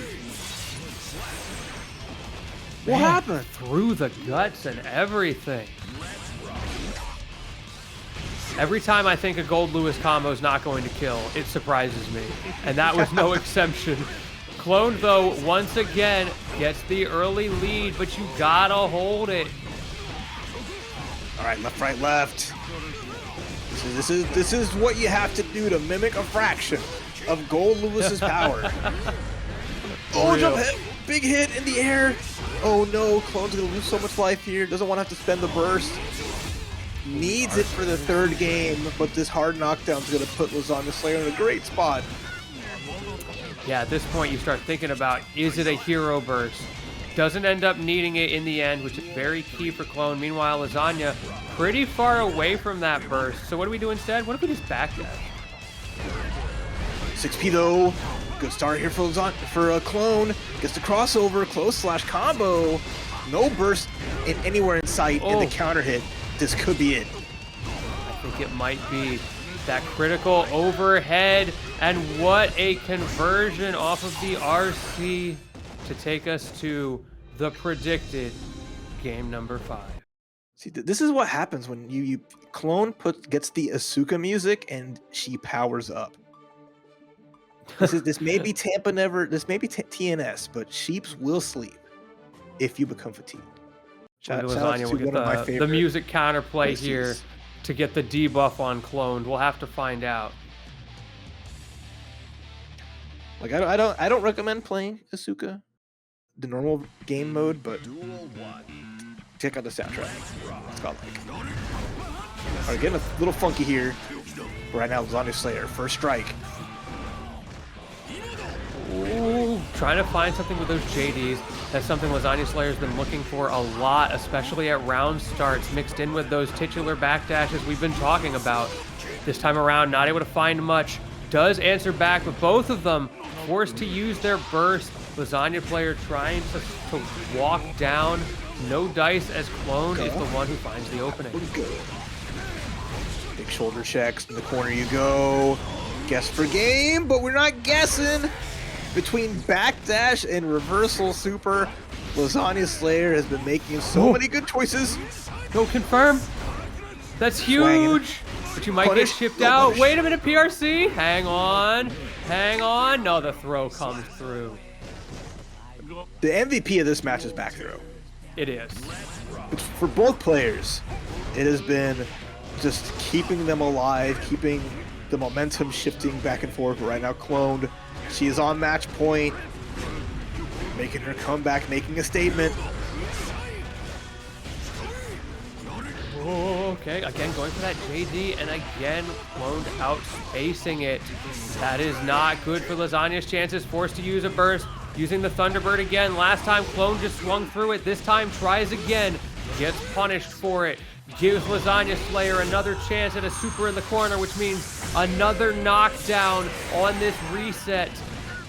Can you find the opening? Does find the opening, forces the burst. I can be your hero, babe. Wants to make this count. Gets it's late. Oh, that might be it. Yeah, okay, we got it. Oh. That is going to put Cloned in winners finals. brackets may not go that route. This is a whole new week, and right now we're going to see winner's side first. All right, it's going to be the legend himself, Happy Chaos. I know Chad has had a lot to say about this character even when he wasn't on the stream tonight, but up against Millia, a character who is among the best at preventing him from setting up a game plan.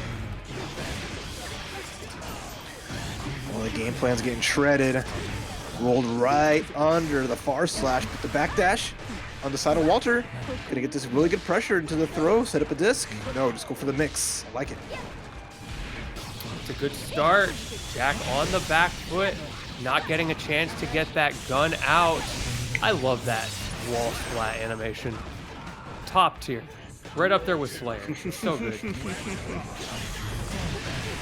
Oh, he almost hopped over the curse. Unfortunately, that is still in effect. Sun's out, guns out. And Jack off to a great start. Deus Ex Machina gonna shatter the glass. Get a full set of bullets into chamber. Walter's gotta be careful. Yep, there you go.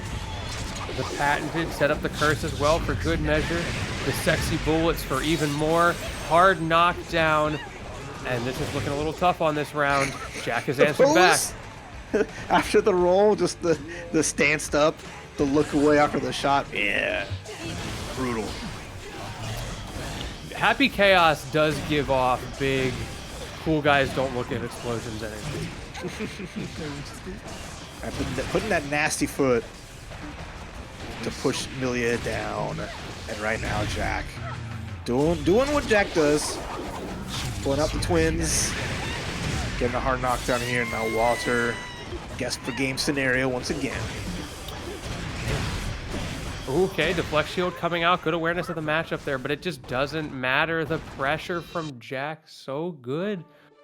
And Walter looked amazing in the first round, and then that was kind of it. And yeah, that's a Walter game goes. You know, everything can look nice and tidy if things go your way, right? And it looks like you have a good chance. But then all Jack needs is that one little spot to just make space, get a curse on you, find a grab, or even just get the gun out. And it's so scary. Like you saw, like cool, great deflect shield. I have whiff gunshot, so I'm pushed away. I'm just gonna blast you, run in, and there you go. Yeah, hit him with the wanna see me do it again. Even there, like, okay, cool. Jack gets a burst that immediately goes into charge shot, guaranteed curse. And now Walter's just gonna get blasted again through the glass. Because you're looking at all those options that you just mentioned. So what does Jack do? Tap does. Oh, there you go again. Walter's not ready for it. And once again, we're rinse and repeating the same option. I've seen this song and dance before. You've got another shot, but with the chip that Happy Chaos can put on you. Do you really? And then, damned if you do, damned if you don't. You YRC, put Happy Chaos in a comfy spot.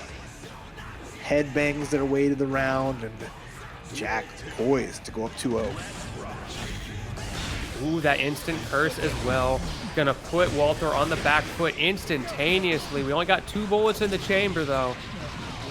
You gotta burn down those resources. There's that disc. It's usually the best spot you put yourself in. Yeah, there's a lot of concentration on the side of Jack, but Walter here playing at a perfect range. No bullets left. No way to reload either. Yeah, you gotta play honest. And Walter is not going to answer you in kind. Gets the wall break here. Easy. All right. Yeah. Catches the back dash with the 6 heavy. That's also good because it would have went over a throw. So covering the bases in case Jack went for a big meaty grab. Walter with another round. Hit him with the CPU Slayer. The wake up overhead. No CPU in any fighting game knows how to deal with it. Okay, hold on. Quarter life already gone. Jack's gonna spend the burst. Charge blast, try to get a grab. Nice tech from Walter. Ooh, but okay. The anti-air's good. Was so good. And the extension corner to corner looking consistent as well. Has been so good at finding those, not dropping them when he does anti-air, when he does A.B.A, and that has made such a big difference because look at that. You won one neutral interaction, converted it into a wall break, gave yourself a winning situation with the knockdown, and now it's just looping into what feels like a 1 round already, forcing out the burst, great read, and sure enough, that's gonna be it. Walter got it wrong once. And then held the burst to the last second, but then now again, all Jack has to do is just get that last hit, put you at a sliver, and just wait. Yeah. Just sit there and just watch as you just fall to your doom. 2 up. Walter getting rounds, having difficulty closing out, but understandable as going around the obstacle course that is Happy Chaos is tough. And it's going to send in off the bench. Johnny is coming up here as a last-ditch effort. We're locked in the rest of the set. Walter Johnny. I don't blame him. After that last round, it felt like he worked so hard with Millia. And after all of that, like we said, got it wrong once and just got put into a really tough situation for the whole round to go the other way. I would bring in the counter pick. It's an idea, but Jack has been through, I mean, Jack is always streaming, Jack is always playing, so they've experienced out the wazoo, and right now, it's like you want to bring out Johnny out here. Do you want to see if you can do it with the, you have the range, you got the cards, it doesn't matter, I got the gat. Oh, it's not looking great so far. Jack probably happy to see the counter pick because as much as he was able to win those rounds, it was really hard. The Johnny not proving to be as effective in the neutral so far, and we've seen what Jack does when he wins neutral. So having an easier time in neutral, again, regardless of matchups, just character comfort as he jumps over the misfiner is gonna take him so far. And again, I mean, Johnny with a little bit of bar. Jack has nothing here to worry about. UYRC. I'm in my good spot. Oh, that was nice. You ain't blocking this. His mix is too strong, and he has the meat. They have the meter for the Deus Ex Machina. Oh. That was so mean. And now this is looking like a foregone conclusion, sure enough. And again, off of a dirty piece of mix. Quarterfinals is going to be really, really good. And Nitro not taking any chances. Gonna bust out Leo Whitefang. And the classic round start, White Wild Assault. I'll spend my burst just to get this momentum going. Look what it's doing. No, I'm looking at the bracket here. And Red got sent to losers super early. Lost to StitchFace on the top 24 qualifier and has been fighting through this entire time to make top 8. Very impressive losers run. Yeah, they had a close match in the top 8 loser qualifier against ggst Legend. Won it 3-2, and now we're here routing Nitro so far, but Nitro finds a whip punish. Look at that wall break, and here we go. Positive bonus power. What do you think he means by wearing red?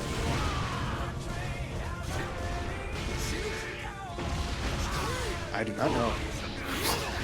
Well, I'll tell you what he does mean. He means business. Answering back after the first part of that round did not go so well. They're taking turns right now. Nitro on the back foot because you did already lose the first round. Oki setup, walks in deviously. Nitro just jumps him. Then run up this 2D. You block it, cool, you don't. Get the knockdown, start the party, but speaking of partying, one good knockdown deserves another. The YRC's there. We had an RC to keep it safe. And a counter hit takes the burst out from Red. We walk him down. These Goldlewis players love that setup. Oh, I like that. The walk back from Nitro, respecting the meter that Red had. Good defense, but gets tagged. Not enough to kill, but the overhead will do it. Okay. I was scared for a second. It was going to be a little bit of a scramble, but Nitro adjusts. We got away with it, but it was close. It just makes you remember how on a razor's edge these rounds are. I feel like watching the Happy Chaos loop from Jack was such a great example of that, where when you when you get that advantageous position, it's just the nature of Strive. It gives you so many tools to continue to push that advantage. Ooh, nice Gatling. Right. Pulls out Stasha. Gets a little bit of knockdown here, but Nitro, BRC, there's the deflect shield, doesn't matter, we're back in. Double overhead blocks from Red, but the risk is starting to raise. The pressure's coming out. Nitro, one solid bop. Can take that first game. Ooh, great read there. Nitro loves a good old-fashioned DP. Red more than happy to oblige him. Going for the super great throw, gets away with it. The timing a little bit dicey, but he's okay.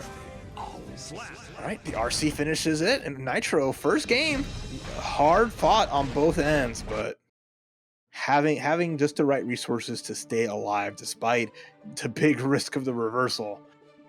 I know Nitro's life flashing before his eyes, but having a burst and having bar makes it so like you can take risks like that. Yeah, gets away with it. All right, Nitro does take that game. Red was off to a good start. Nitro answered back. Let's see how game number 2 goes. It's always scary when you start well and then your opponent brings it back because you're looking at that adaptation war and you're already losing. Birthday train power up. Will it be enough right here? Wake up. Every single shot there, making its mark, and Red gets to cross up of the corner. That was mean. Oh. All right. That's an answer back, but we've seen this before. I feel like Red kind of thrives on Nitro's mistakes. And maybe that's just sort of the nature of Goldlewis.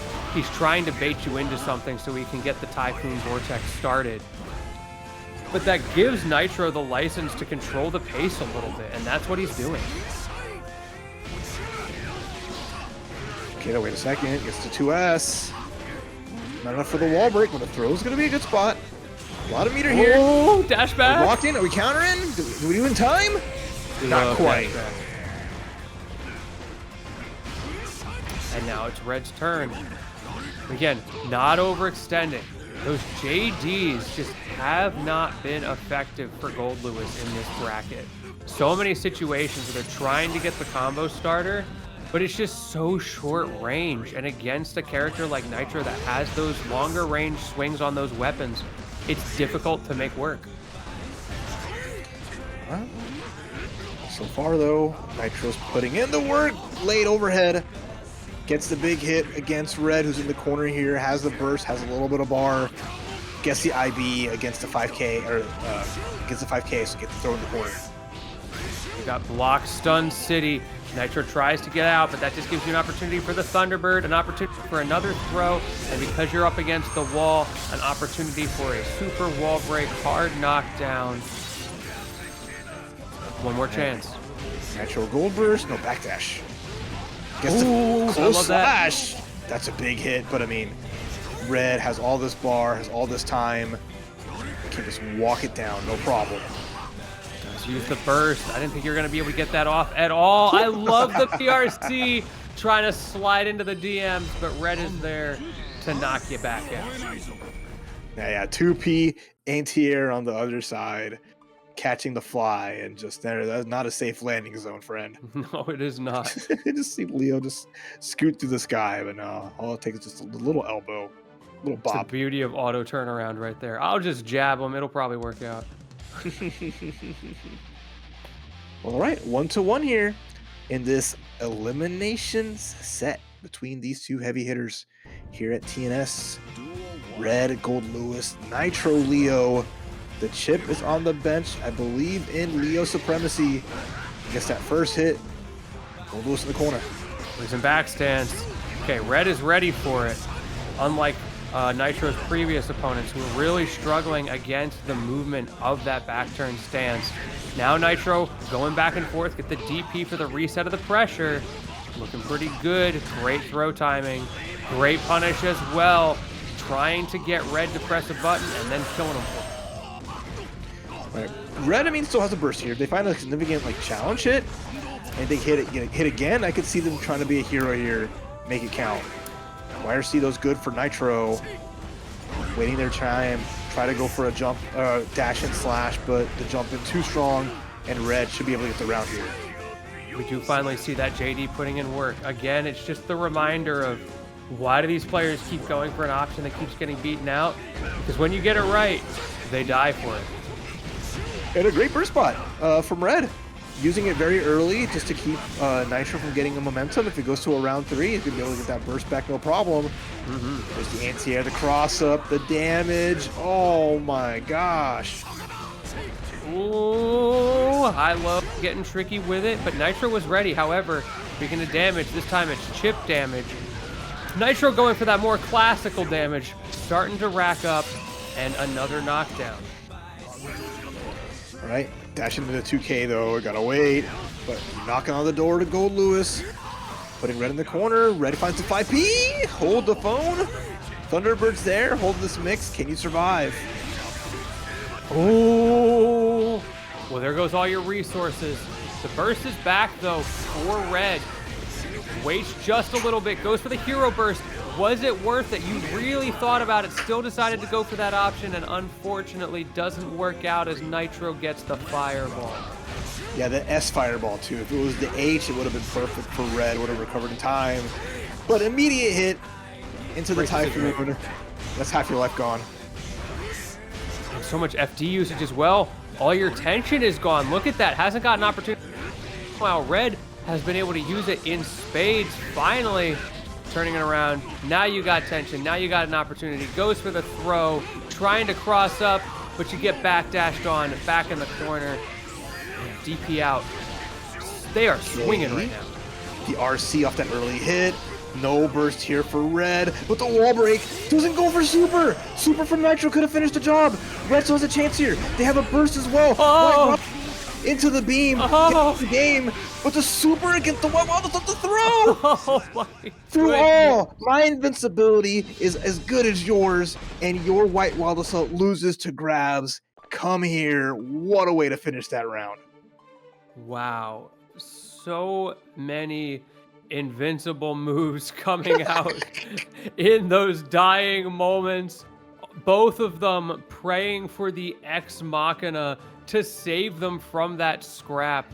But in the end, it was Nitro, as you pointed out, with the non-invincible move, well, at least not in startup, using the throw to get late invincibility against the space laser and to take the round. They had so many layers against each other. It was just like they were hitting like the Uno reverse cards, but then Nitro finished it up with the draw 4 and just said psych. I love that rare usage of the Gatling gun. It always works because you're just not expecting it. Hey, I mean, it's quick, a lot of hits. The knockdowns are good too. Good usage of the gauge, but right now, Red looking to try to tie things up here. A good early round, not enough to finish this up with the OTG. Nitro gonna fight for scraps, but unfortunately, backdash saves the day. Backdash back throw. Name a more iconic duo. Red taking full advantage of that strong option. Nitro following suit with his options, just being so aggressive off round start every time. The problem is when you get it wrong, this happens. Look at that damage. And the bait. Okay. Super's there, so at least we're not dead almost immediately, but like, Red can just swing for the fences at this point. Doesn't really matter much. Yeah, and now you're just looking for an easy win condition, and that is exactly what you get there. What are you gonna do? Die. But okay, 2-2. Red with a quick one. Like absolutely just threw everything at Nitro, and just say, okay, react to this, adjust to this. Like I just needed to do any wacky thing, and as long as that hits, as long as I can find any small opening, that Goldlewis damage just comes through. Yeah, upping the game speed. That is a very real strategy in these situations, where if I just play faster, my opponent will have less time to adapt. Going for the instant wild assault there, doing exactly that, making Nitro act quickly.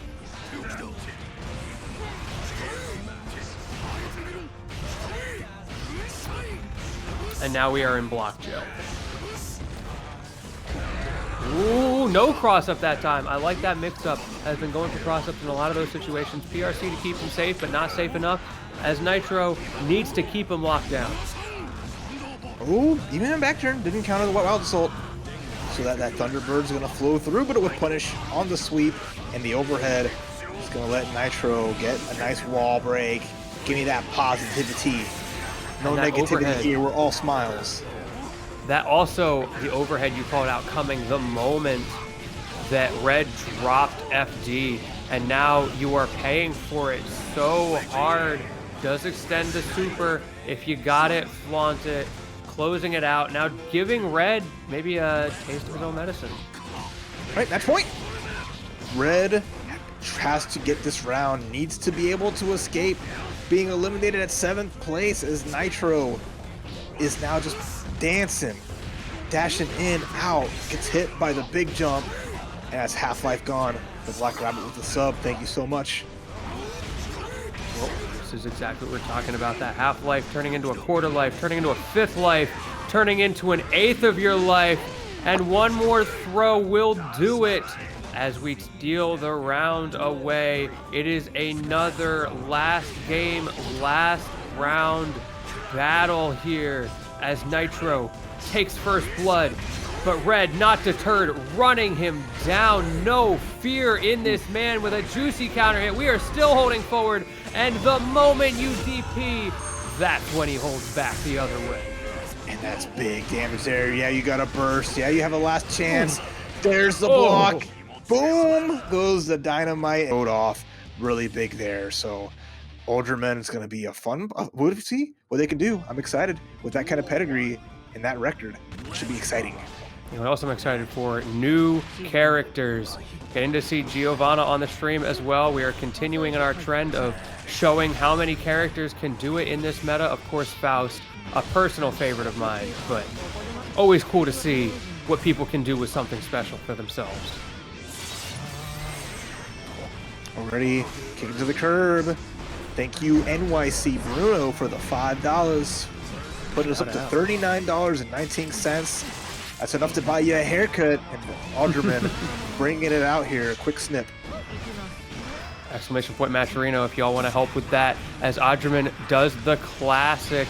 You've got that hair on fire, making a liar out of you, and now going low, sweeping your feet from beneath you, forcing a hard call out as Classified goes for the super, goes for the RRC to remain safe, and Odriman just waits it all out, goes for the mix, and goes for a super of his own, and this one is guaranteed damage.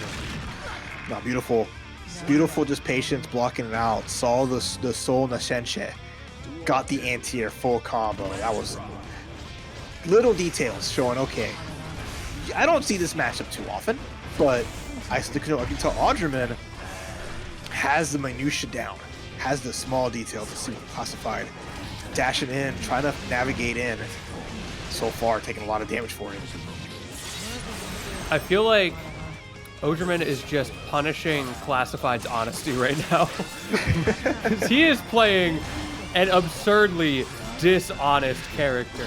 His entire game plan revolves around stealing the honesty from your bones, and Classified is in a more classic strike throw mix game plan, and it is just not working right now.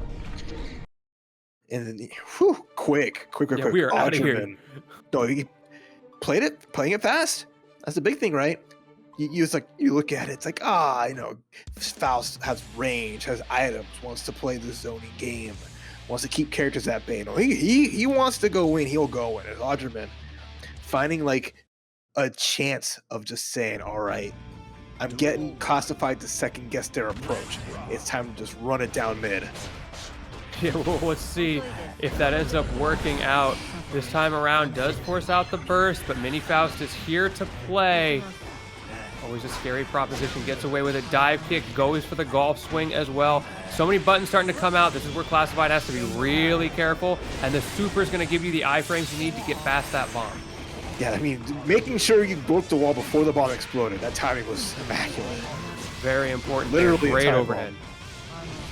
Tap just going to take you around. If you want to play fast, Classified says, I got you. Turn up the speed. If this Geo goes under 55 miles per hour, she will explode. True.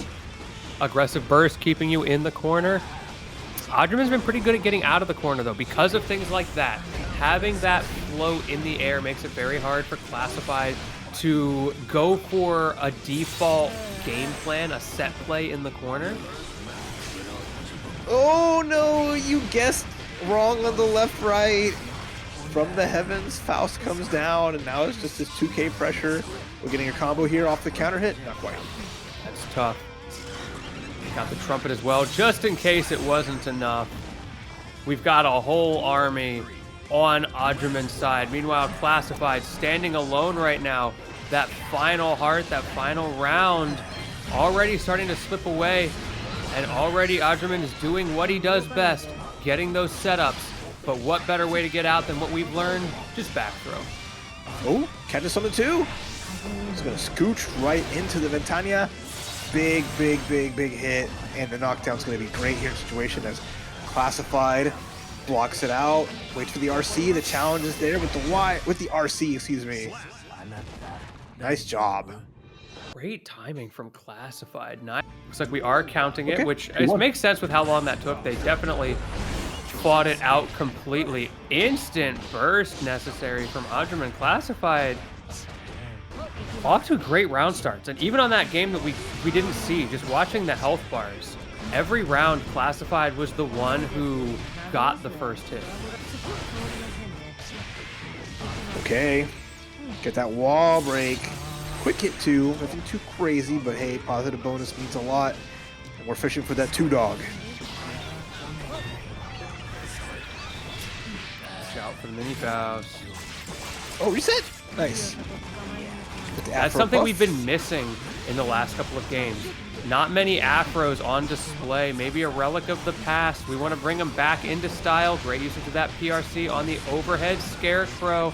Getting yourself back into this, and that critical counter hit. If you had waited but a couple frames, Classified would have taken that round.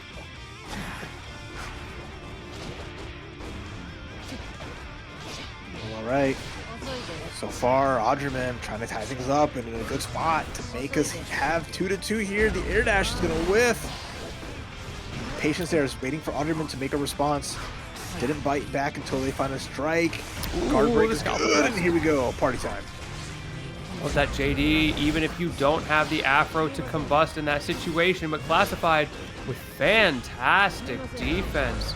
And now it's your turn, using a lot of resources to extend this combo, and the PRC as well. But now, speaking of defense, it's Odriman who is doing a good job. Both of them so aware of each other's options and mix-ups. Mix. There's the homies. We avoid him. Get the grab. Not into the corner. I feel like he probably wanted to go the other way there, but we take what we can get. Going for the mix cross-ups, but again, Classified. These guys keep holding down the defense as Dragonfly78 holds down the match Reno. Thank you for that $20 contribution, and Classified is going to thank you a little bit more as they try to close it out, moving on the loser's side, but it's not over just yet. Yeah, but still, that one round could be so much. Oh, the golf swing manages to survive, and the backdash gets punished. There's the afro out there trying to get the snip, but Classified not falling for it. The greed is so strong, and Afro Faust getting duffed. Can you get out of this corner? This is your last chance. Throw break. Probably looking for that tried and true back throw escape option. Does get the hammer out. Unfortunately, it whiffs. Classified does not fall for the FD, does not fall for the PRC either. Not falling of anything in Odriman's bag of tricks. One more chance here, but look who gets the mini Faust army. It was Classified. Odriman swinging for their life, using Wild Assault, everything, going overhead with another PRC. But Classified is ready for it. So patient on defense. And that is what it takes to move on in this bracket. Capybaras also go hard. All right. Like you Hopping on the mentioned, birthday train. Destination losers semifinals. RedIAmNot, Lasagna Slayer. Let's go. let's see who's got it like that. The battle of the big bodies. The Triple B on display. Good early start for RedIAmNot. It's big boy season. Get you one. I'm gonna get me two. They're both on the screen right now. And that is a round on the board for Red. Who can start that party first? I mean, they both got that big hurt box, hitbox. You see that far slash just to throw out some Behemoth Typhoons. But right now, Lasagna Slayer, a little bit of pressure in their game. They both got a White Wild Assault ready to go just in case. Ooh, counter hit. Lasagna answering back a little bit at the start of this round, but I don't trust an early lead at all. Goes with the low instead of the instant overhead. Lasagna didn't block correctly, and now they got to be extra careful. Sure, they got all this meter. Wild Assault's good. But Red built the bar just perfectly off of the positive bonus. They were looked so far away from getting any kind of super, but because the White Wild Assault hit, they had enough bar, and that was just a wrap in that round. And what did we say just a moment before?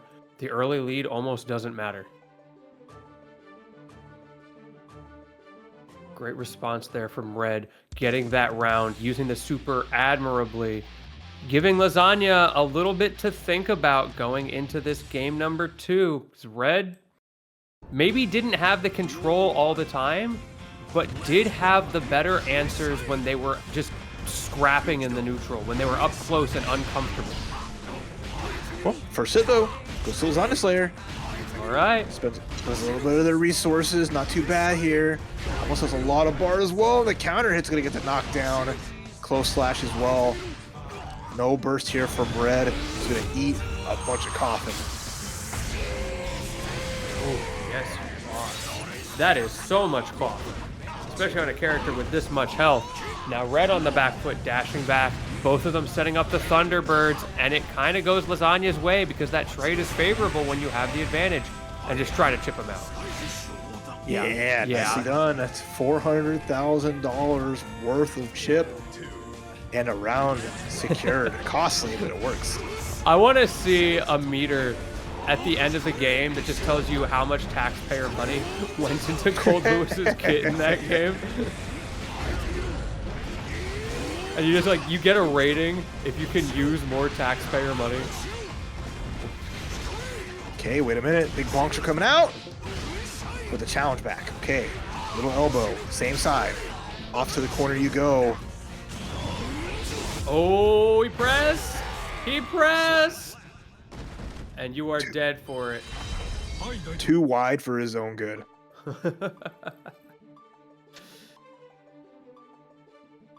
So yeah, I mean, also you think about it, right? Extended your hurt box horizontally with the jump dust, trying to go for that cross up. So it worked out for Lasagna Slayer. The timing maybe a little bit later, or a little earlier on the jump. Might have avoided it. Either way, 1-1 in this heavy hitting match. Indeed. 1-1. Both of them showing their prowess in different but similar ways, whether it's the reads on supers, whether it's the positionings in neutral with things like that Thunderbird. They've both found their openings. The question will be, who is the closer between them? Try to swing back, didn't quite work out, but Sasha comes through and gets a nice little hit. I like Lasagna's little follow-up machine guns as well. You get hit by the whole Gatling gun, and they just tips you out a little bit more. Yeah. Goodbye. Launch to the next county, no problem. Ooh. These buttons are so meaty. You spend more time, I feel like, in hit pause and block stun than you do maneuvering the characters in this matchup. And right now, it has been really back and forth as they've been navigating that fact. Red now on the back foot. Big stomp. Those steel-toe boots aren't going to survive the big steppy. And so evenly matched here once more. Rubber round. who will be up 2-1. Ooh, a little bit of a fake out attempt there. Red's the one who pulls the trigger. Typhoon's not going to do too much, and there we go. Looking for the counter hit, finds it. Now got you in block jail, and Red just keeps it coming. Now we're doing a little dance. Drones are out, trying to make something happen. The push is out, and there's not a lot of burst here on the side of Red. But gets the big RC. Oh, good. Forcing out the burst. Works out well for you there, but Red not super deterred by it. Nice catch with the low there. Caught you stepping. And that's going to be the game in Red's favor. It's getting closer. Yeah, they are. Better job of, like I said, the right timings on those Behemoth Typhoons, especially with the bar. Recognizing that, like, that approach without a drone behind it's going to be tricky. One little bop. Finishing it off. And now, game number 4 coming through. Can Lasagna Slayer tie things up 2-2. Will RedIAmNot be the dominant Goldlewis tonight?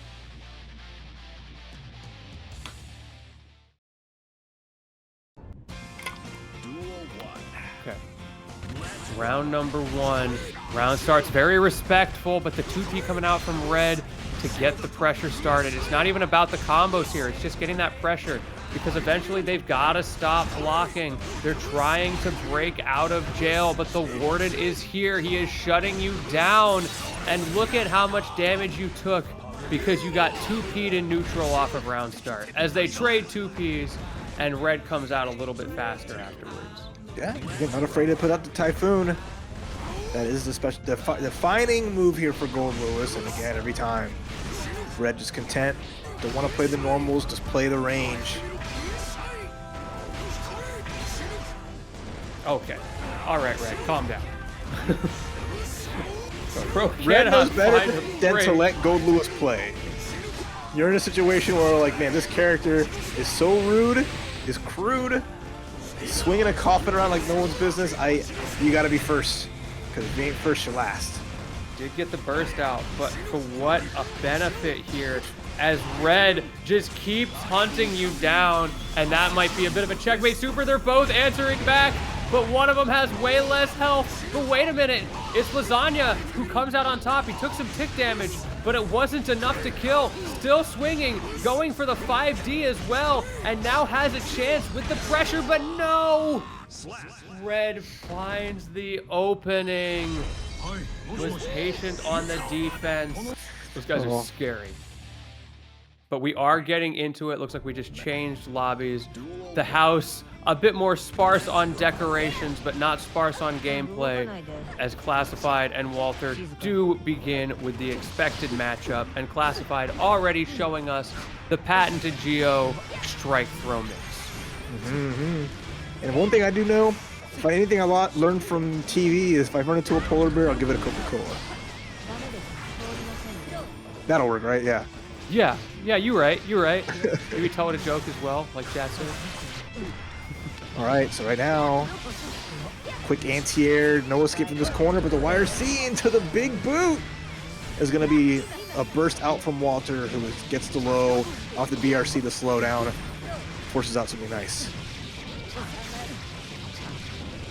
Okay, good start here from Walter. We talked about the importance of not dropping your advantage, and that is exactly what we see. Not the most damaging combos, but you've got a lot of combos, and everything leads into everything else as they both get counter hits off the round start. Scary trade, but it's Classified who comes out slightly on top, and a great anti-air boost. Oh, that close slash is so much. You even have the meter here to get the dive super. What's that dog doing? Ooh, hard knockdown, RC, Okay, yeah. and Millia just erased. Yep. Only so much you can do about that. Okay, once more into the brink. Classic 2K2D. Somehow Classified tried to challenge there, maybe going for a DP. Not invulnerable, so getting caught by the disc into a big hit.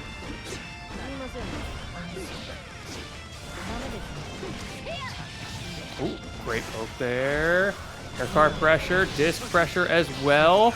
And for a second there, I thought Classified got out, but no, Walter was ready. Resetting the pressure again, making it so hard to even like begin to play an RPS of escape options because Walter's just so fast with resetting. Yeah. Again, the movement's just always there, and awareness is so quick. So even when you try to make like an escape, Walter just boxes you back in, and corners your home now. The ability of a character as fast and as mobile as Millia is just can either run you down into the corner very fast or force you into there by just navigating around. We're gonna hop right back into it. I didn't see any character changes. Sure enough, Classified sticking it out with the Geo, which I think makes sense. There was nothing that said this is a counter pick needed situation. But Walter poking with the hair car again, doing such a good job of pressuring at that mid-range. Classified once to start poking. What is this reset? Bro, do something. We're going into the Millia blocker, okay? We're taking it back to the classics. Can you react to Bad Moon right now? Classified one has bad move. Is having a hard time with it. Walter just happy until the Sol Poenche gets a chunky hit into the mix-up with the BRC. Sayonara. It's going great until it's not. He dropped it once. Classified doing a good job of not getting dissuaded by what was probably a very frustrating string of Oki resets to get hit by, and manages to take the round anyway. Right, there's a run up, left Shaker for the 2S. He's gonna force that nice little hard knockdown, and just got the super in time. Well, had it enough in time. Man, this has turned around so fast. Finally, the throw is going to break up the pressure. Now it's your turn. Let's see what you can do as Classified is going to struggle a little bit here. Okay, Winger Dinger. Get that hard knockdown. All this meter on Classified side, but you can't YRC if you can't block the mix.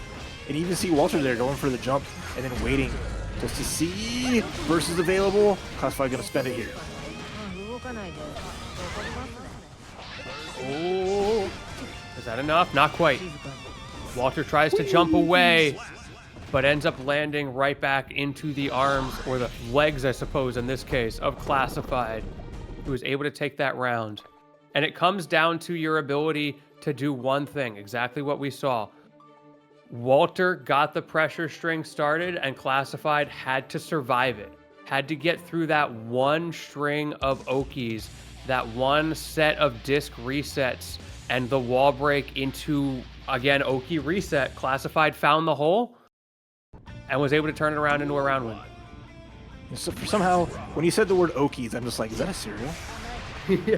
Can I, like, the Okies nice would go hard. I can go for a bowl of Okies with some milk right now.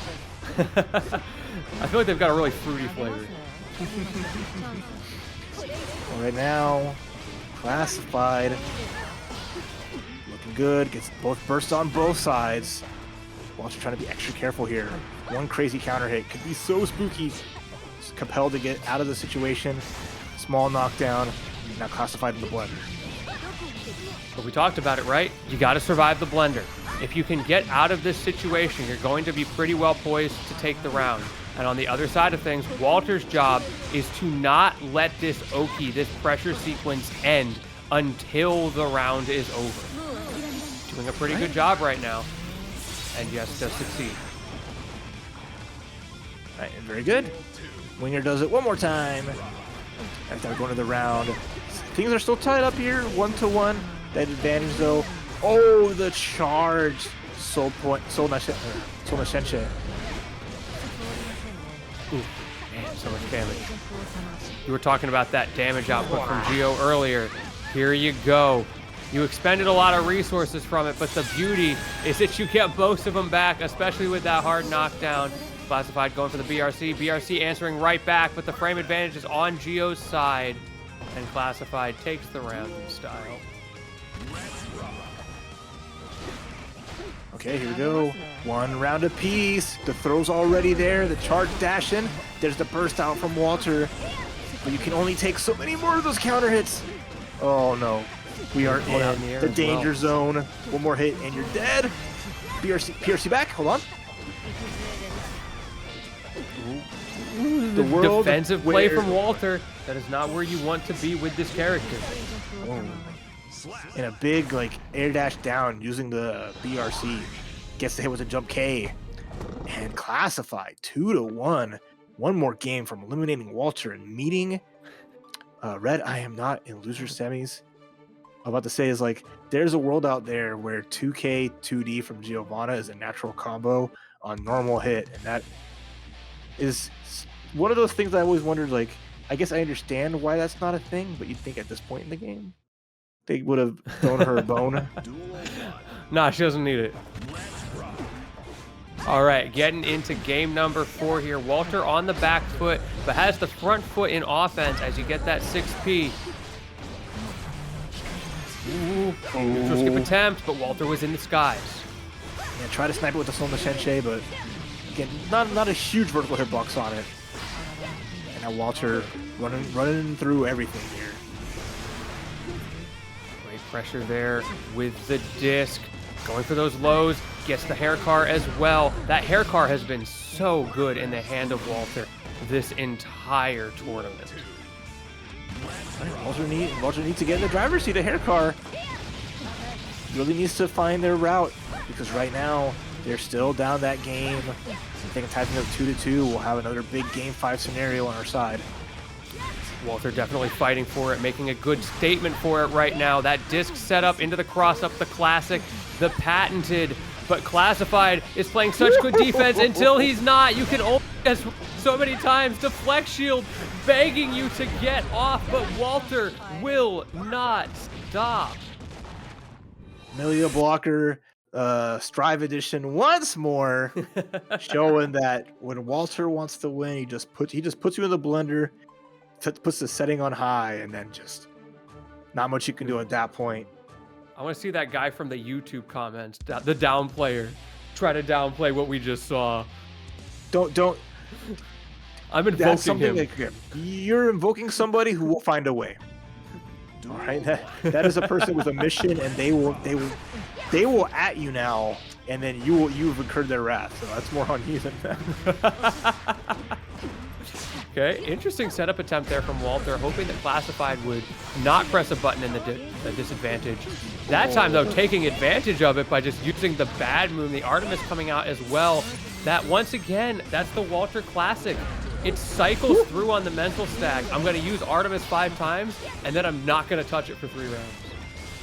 The magic hitbox of 2Dog doing some big work. Hey, Walter cannot take many more of those, and there it is, another counter hit, 2Dog. Oh, we get the hard knockdown, yep. Now you gotta guess for game, dash in. Double hit jumping, doesn't go for the full combo. Not enough meter for R-Shift to throw, but one guess here could be the instant. Oh, the fuzzy wuzzy was a mix-up. How do you like it, Millia? How do you like it? I love what Classified did there with the offensive and defensive option select. And we just saw it again. Jumping in with those air FDs, and then if your air FD doesn't get hit by Millia trying to anti-air you, you can land and go for your pressure strike. All right. Pixel life left on Walter's side. Anything will do. Ooh. Classified. Cross up. Blocking the blender. Jump P, and Walter down and out as Classified with a quick bop on the head. Can Clone not only add a second to that list, but can she finish the job and send Jack packing the losers? I'm so curious where the $1.50 name came from. What's my man mean by that? I don't know what she means. Maybe this she got the game at a discount, $1.50, or. Well, either way, she is cooking. $1.50 can't get you much anymore, but right now it's getting some pressure on here. But the challenge from Jack right into Deus Ex Machina, holding the bar. Just saying Costo hot dog. So she may not play Giovanni, but she does have that dog. Let's see if that's going to be enough to take it over Happy Chaos, over Jack, the Terror himself, Mr. Inevitable, as we've been saying. But Clones, it's got a pretty good statement of a first round.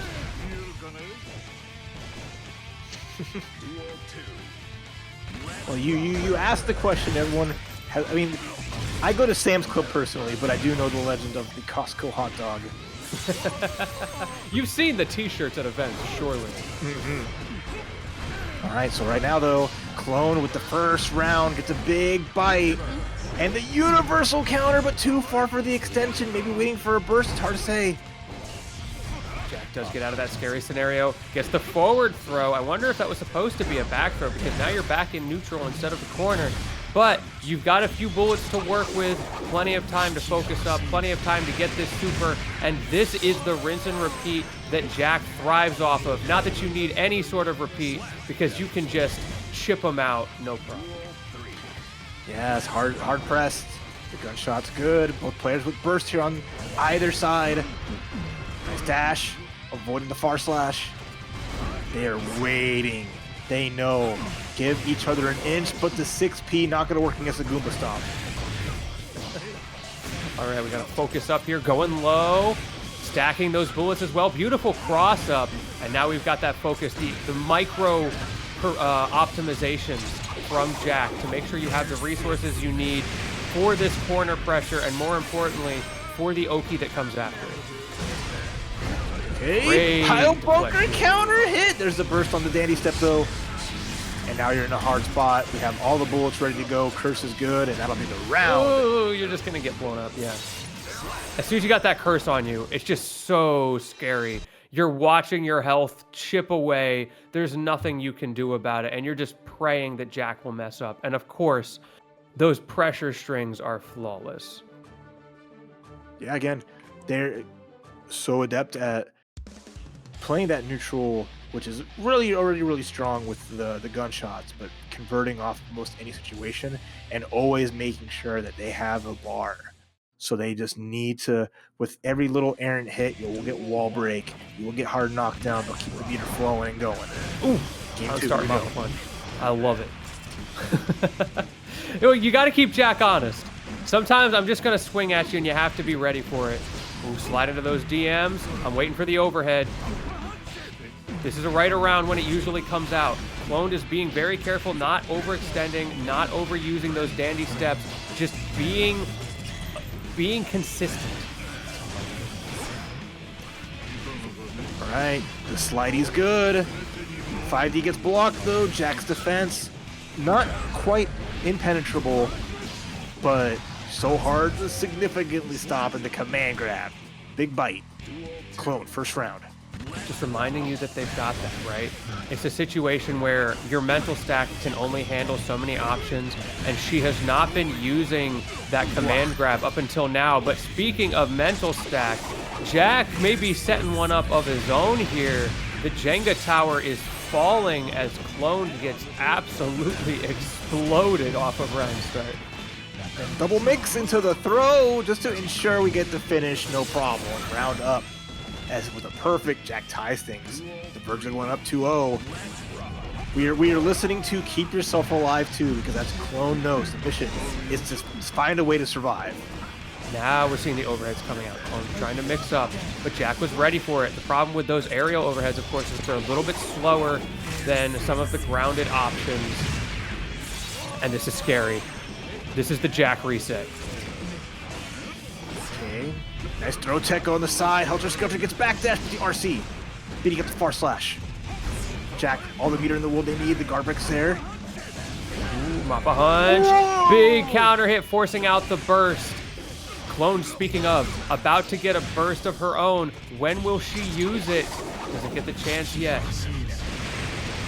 Tough spot to be in, right? Jack always finding a way to get that wall break, hard knockdown. There's the dash in. There's a burst available just in case. Good resources on both sides, but the corner pressure clearly in Jack's favor. There's the burst coming out. Clone trying to dandy step out at the last second there, but Jack, he's got a gun. The stop sign was good too. Put both hands up and said, chill out. No. You're trying to roll up on me like that. Wait a second. It's very reminiscent of that Indiana Jones scene where we see Slayer moving around, teleporting, doing all sorts of crazy movement mix-ups. Jack just pulls out a gun and shoots him. Blap. Modern solution for modern problems. All right, 2 up for Jack. Paragon's Jack once more in the driver's seat as cloned, finding, you know, moments of brilliance all throughout, but not enough to put a huge dent into Jack. Game number 3 though, let's see, here we go. We do not see the round start Mappa Hunch that time. Clone playing a little bit more cautious. Now we're trying to go in. Something happened. Even throwing out the 6P, thinking that Jack is going to go for the early overhead, but no, Jack's playing defensive. Oh. Gets the behind the back shot. Double up once more with that wall break, Deus Ex Machina, and now half your life gone. Slayer in a tough spot once more with the curse on him.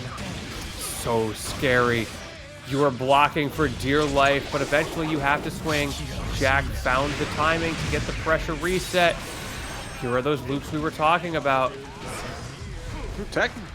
It's a little something, but can you find anything? Ooh. Get a guard break, 5D, all this bar just to get a small hit. Extending off of it though, and great usage of that command grab as well, forcing Jack. Look, it was a lot of resources spent, but you've still got your burst. Ooh, really not that bad in the end as the BRC, speaking of resources, comes out. You had 100% tension, and Jack had to use all of it, but it was used well. Yeah, even the early RC just to bait, maybe a burst wasn't going to come out, but it was extra scary. This is a command grab. Jack, full offense, close slash, here we go. Not a super knockdown, so Clone at least gets a chance here again. Behind the back, the knockdown's there. Ooh, watch that dandy step. I love the dash back, but I love even more that Jack walked back, so that would have been cross-up, ended up not being. Caught Cloned a little bit off guard and gave Jack an opportunity to get back into the round. All right, hard knockdown with the meter here. It's a guessing game. Super's there. Gonna blast through, but the air throw from Jack. No, the dunk. With the 3-0 at the end there. Oh, there was one other 3-0, and it was Jack's other match. But let's not talk about that. We are getting right into the next one. We are moving through it. RedIAmNot and Classified. This is loser semifinals. Loser gets to face off against Clone. Or excuse me, winner gets to face off against Clone. Loser goes home, and Red off to an explosive start, trying to take that winner spot. Yeah, anytime Gio's gonna try to get into that range of Goldlewis, does a Typhoon wait in any small hit, it's gonna start spinning on him like we're spinning the minigun. And a 2S. First round cleanly goes to Red. On the one hand, it's a great start. On the other hand, that's kind of just Goldlewis. So it's hard to draw conclusions about the neutral of that round. Classified does have a bit of a slower startup, a bit of an adaptation player. So we'll see what that adaptation looks like, and we might already be seeing a bit as this time around the round start goes their way. Okay, knockdown's good. A light knockdown, but the positive bonus will help a lot. Sepultura, excuse me. Counter hits there. No meter spent, so it looks like Classified's going to use it to enforce a mix-up here. Instead, just runs into 2K into the mix, and now has a YRC, but they not blocking. Quick up super. Got blocked. That crouch P. Oh, the knock. I thought it was going to hit, but it was a little bit off. And now you've got the Super X Machina using the Hero Burst. I don't know about that one because the Super was beyond you by the time you got out of hit stun there. But wait a minute, it's working. We've got the Thunderbird, we've got the Behemoth Typhoon, and we've got game number 1. Oh, really good job there. Once more, Red, despite taking a lot of damage, that post-wall break situation from Classified just spent the bar on a Super RC as Red just waited and baited, and all that meter gone, all the momentum gone, and then Red just brought it right back to kick the game number 1.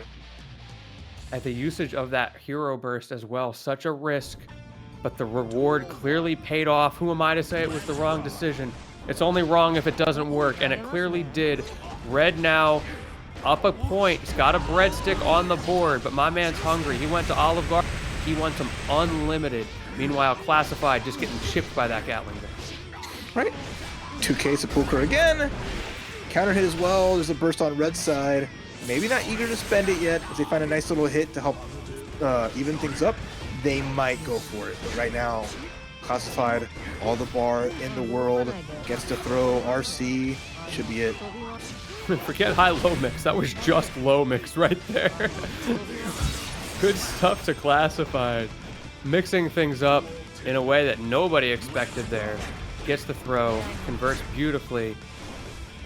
Coming back alive, but you've got to do more than just these honest conversions. We need the dishonesty. That is what we started to see in that last set when Classified was doing those 80% combos. That's the dishonesty that we crave. Real quick, Rice Q, this is Marionette from Guilty Gear Xtreme. Yeah, they said in chat it is Elfeld's theme. One of the best songs in Guilty Gear. But right now, the best dog in Guilty Gear, Classified, taking the burst out from Red, has some meter here, has to avoid getting put into a big BT, doesn't get to a punish. Red's in walkdown mode, you gotta be careful. Wants to get in so many plus frames. The A.B.A attempted anti-air, not gonna work as well. The Thunder, excuse me, not gonna work out. So many things happening, catching the cross up. Once again, giving Red one chance, and they'll find a way right through that. Find a big hit with the knockdown. Has some security gauges left. The gold burst is good. Classified has some positive bonus, but the IB, great job from Red. Using that gauge for the Thunderbird right there. Classified gets a chance, but Red does not let it go very far. And this looks like it's likely going to be the round on the wake up, but it's up to Classified to make some magic happen. Yeah, very tough spot to be in here. And jump dust once more. You gotta do it a little later. You can't just throw it out right at the start of your jump, but I mean, it's still ridiculous hitbox either way.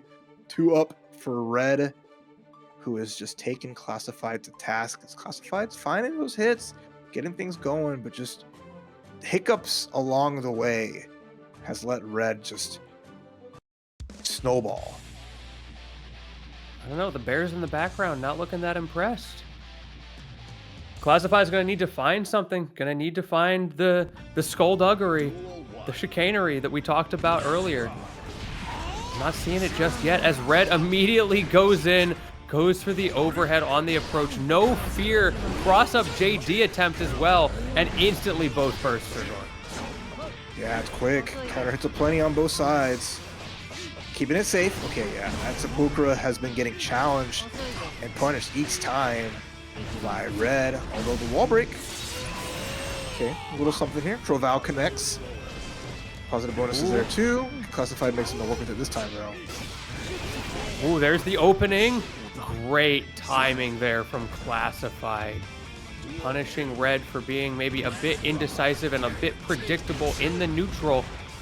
Just a millisecond of lost confidence, of being unsure is all it takes. That is where Classified will thrive. Oh, early jump dust actually. Still an amazing hitbox when it comes out in that round for Red. Puts them on match point. Yes, it does. Last chance Classified. What can you do with it? Round start, the same decision from Red. It keeps working, so you might as well keep doing it. Classified forced to burst. That's going to be a big resource advantage for Red going through this last round. We'll be getting that at some point. And these Behemoth Typhoon extensions are still going. The throw into the PRC and the instant disconnect. We are out of here. Finals here. Cloned versus RedIAmNot. I love how fast we're moving through these as well. All of the players already sitting in the lobby, ready to go at this point. You got your one, Red.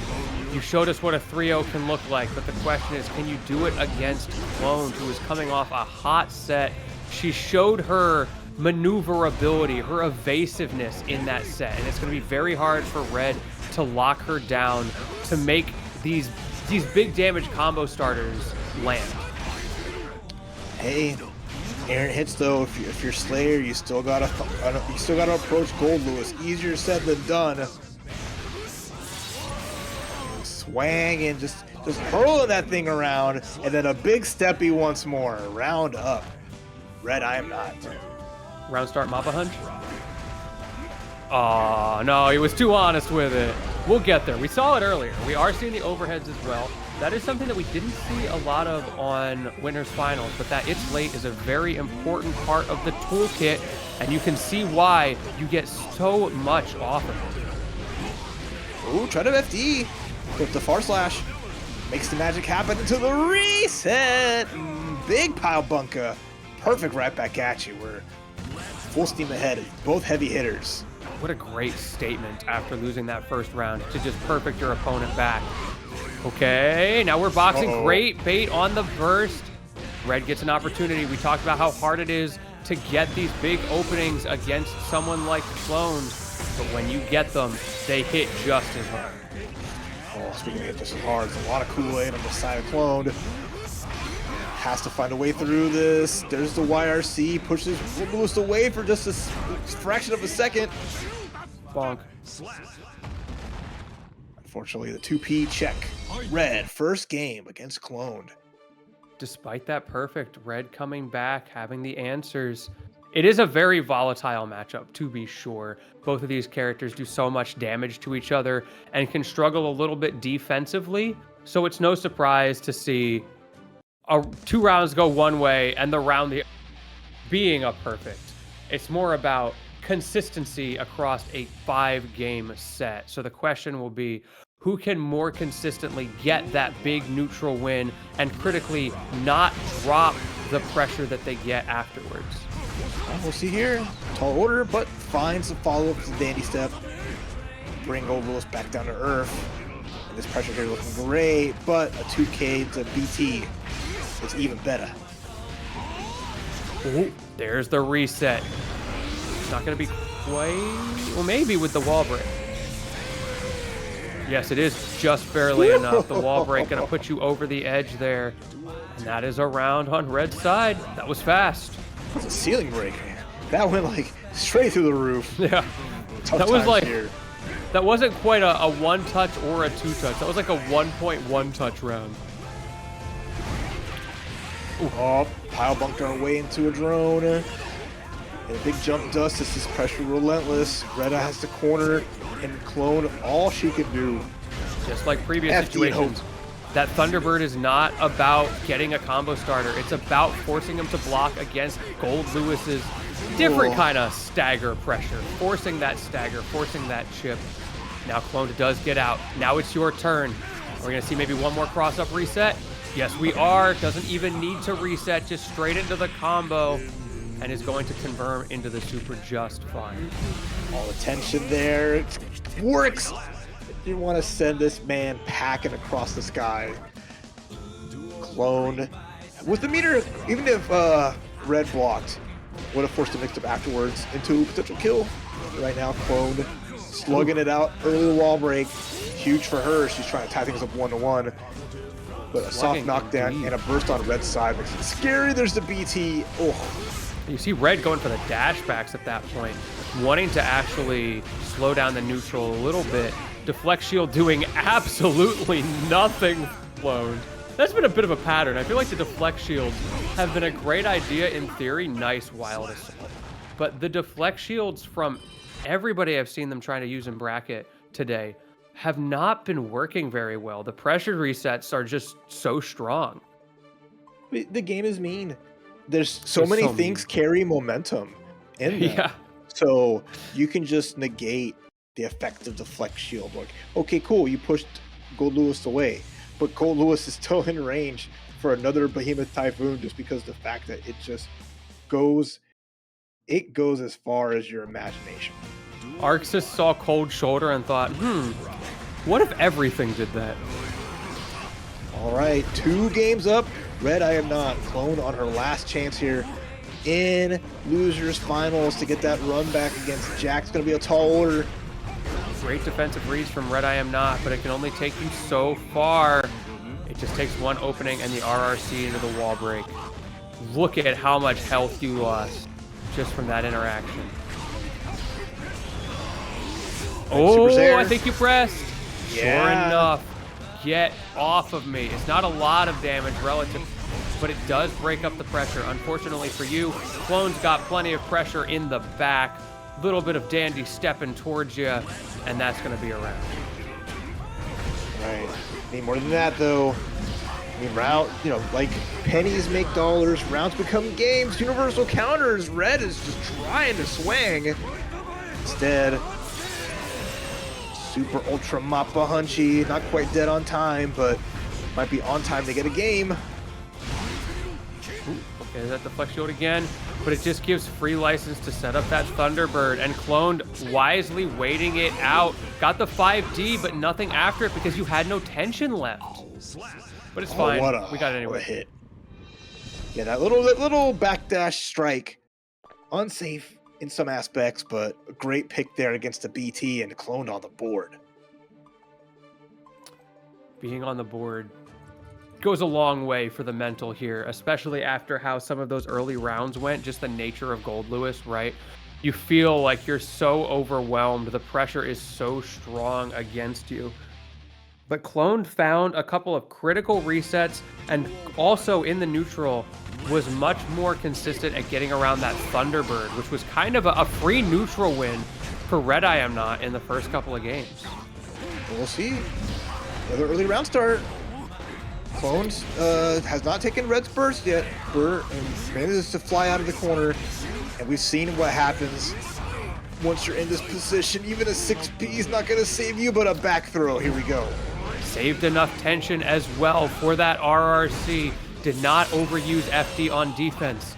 Interesting variations in defensive usage. Burst versus tension were the ones that were sacrificed. Red was the one who kept that burst, so you've still got that on the back right now. Also has tension on both sides, but it is Red who gets the better of it. All right, and here we go. Ooh, Red match point here with the burst immediately after the counter hit, pulls out Sasha and gets a quick knockdown. Ooh, timing a little bit off there for both parties. Throw goes to Red that time. Thunderbird setup. Press him into the corner, and the burst. Really unfortunate spacing for Clone. Was too far away. Does drop the combo. That's all. That stings. The American reset. Gameplay tonight. Some of these players are among the best in the world. As we move into our grand finals, RedIAmNot fighting through losers for the opportunity to play against Jack. Let's get right into it. All right, this has been a tough, long road for Red. Losing in pools, and finally has made the grand finals appearance here against the one and only Jack, representing Paragon, representing the Happy Chaos. No one doesn't like them, but Red never deterred. All right, one more. Yeah, there we go. Into the PRC, finally forcing out the burst. Honestly, really good patience from both players to loop that situation like 5 times. Anyway, I started blasting. The Goomba Stomp at the end of the jump there, and we have the Clone. Shoutouts to Clone.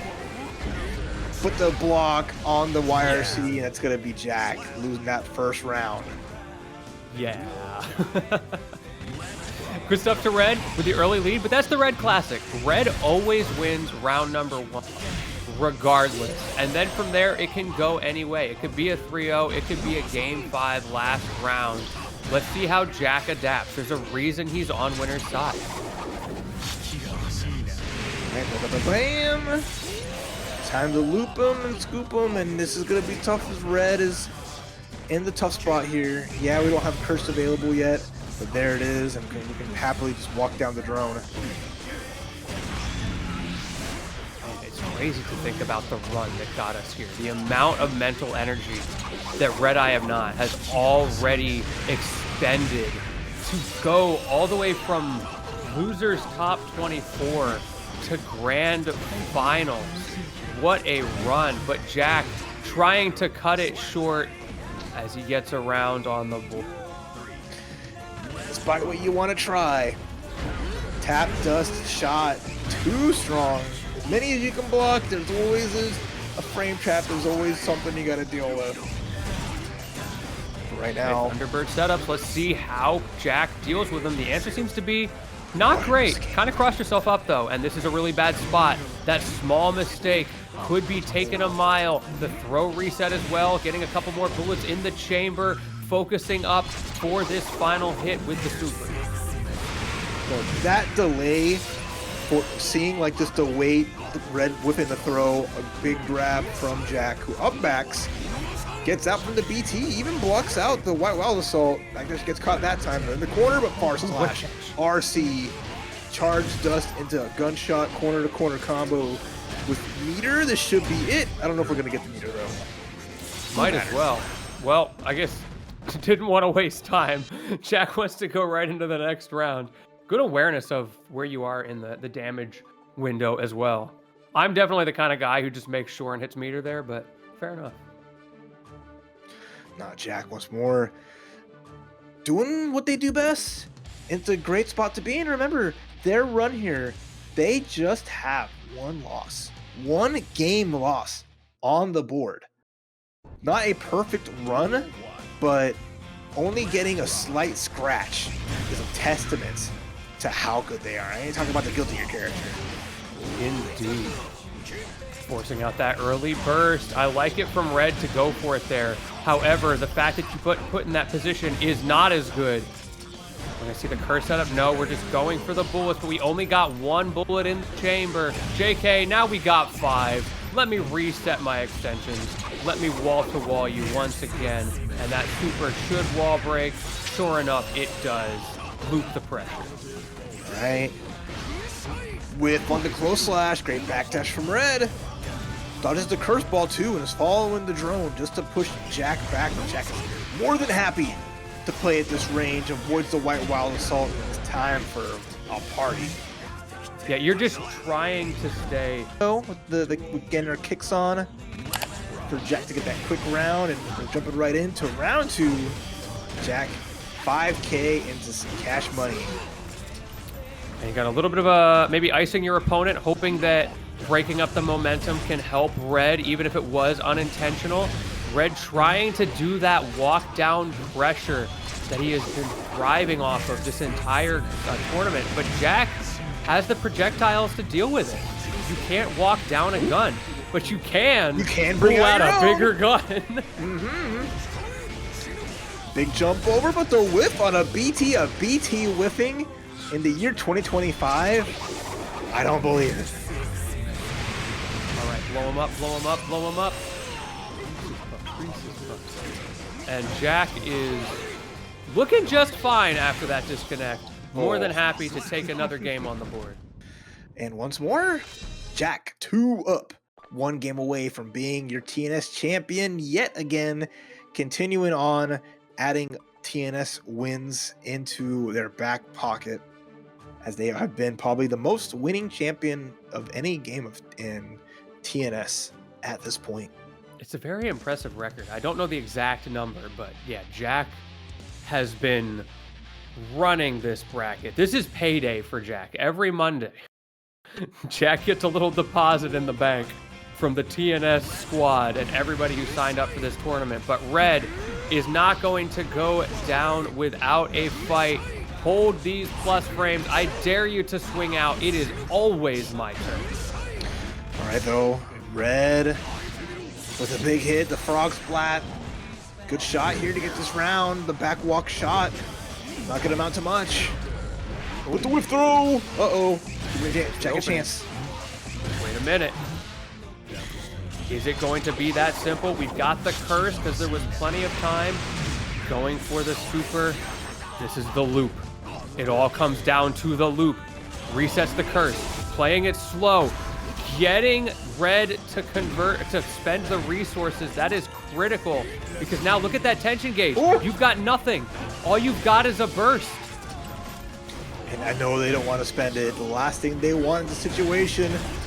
There's the guard break shot. There's the hit. RC up. Gets a quick hit. Wall break. Not enough to kill, but it's even life totals. Gunshots come out. The positive bonus made blocking that so easy for Jack. Still alive. You do mention that the tension is almost back. There we go. We've got 50%. That's an opportunity for Red. Has to spend the burst. Was it worth it? YRC, because you stayed alive long enough, and chips him out with the Gatling gun. The resources managed masterfully to stay alive. Oh my goodness. RedIAmNot did everything they could. They busted out every tool in the belt.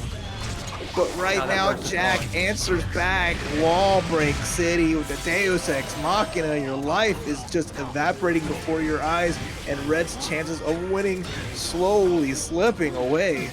We see that curse proc as well. RRC is gonna probably close out this round here. Gonna get one more super for the road. Oh no, not quite, not quite. You're gonna get chipped out in a second though. Big Buddy Life working its best here, but yeah, there it is. Yeah, too hard to block that so efficiently. I don't think I've ever seen someone come back from that situation. There's just so much pressure that Happy Chaos has in that scenario. He had all those bullets. You saw him setting up the resources before the wall break just in case. You have to go next. That's exactly what Red did, and that is exactly the win con for him right now because he's got damage of his own.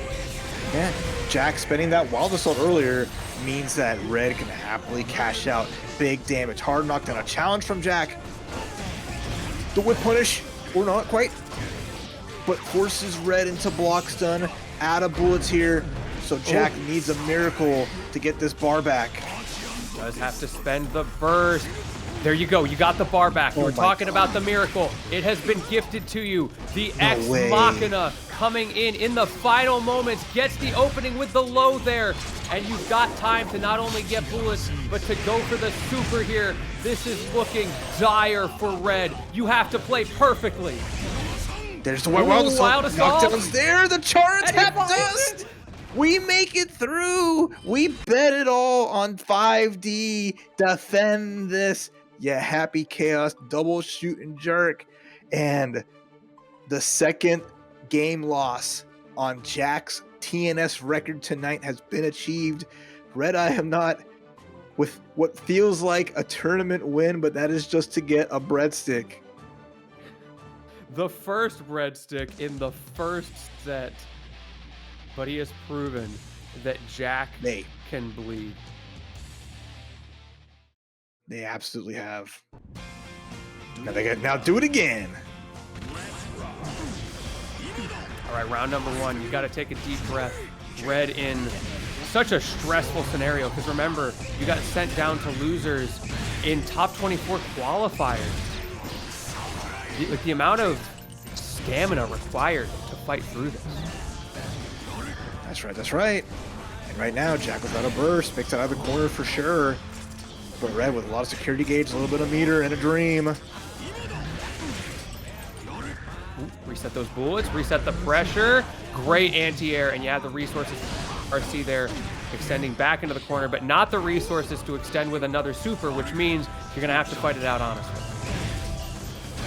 Okay, wait a second. Jack going over the hurdles, no problem here. Almost out of bullets, but gets a full reload. Red doesn't get a chance. Red doesn't have a lot of tools to shut down that reload. Nice. Empty jump throw ain't going to work out for Jack, who's going to basically lose all that life there. Wow. I didn't think that was going to convert into the round like that, but sure enough, that Goldlewis damage does not disappoint. Wild Assault off of round start. So much pressure. Now we are in a situation where we can try to shut down Happy Chaos. Hey, no risk, no reward. That's the things you got to pull out just to see about making a chance. 2K, the can kicks. Into some more pressure here. Jack's back against the wall, and Red is in a perfect position. Okay, counter hit. Jack finds the hole that no one else up until now could find. Goes for that level 3. We're back in the comfort zone.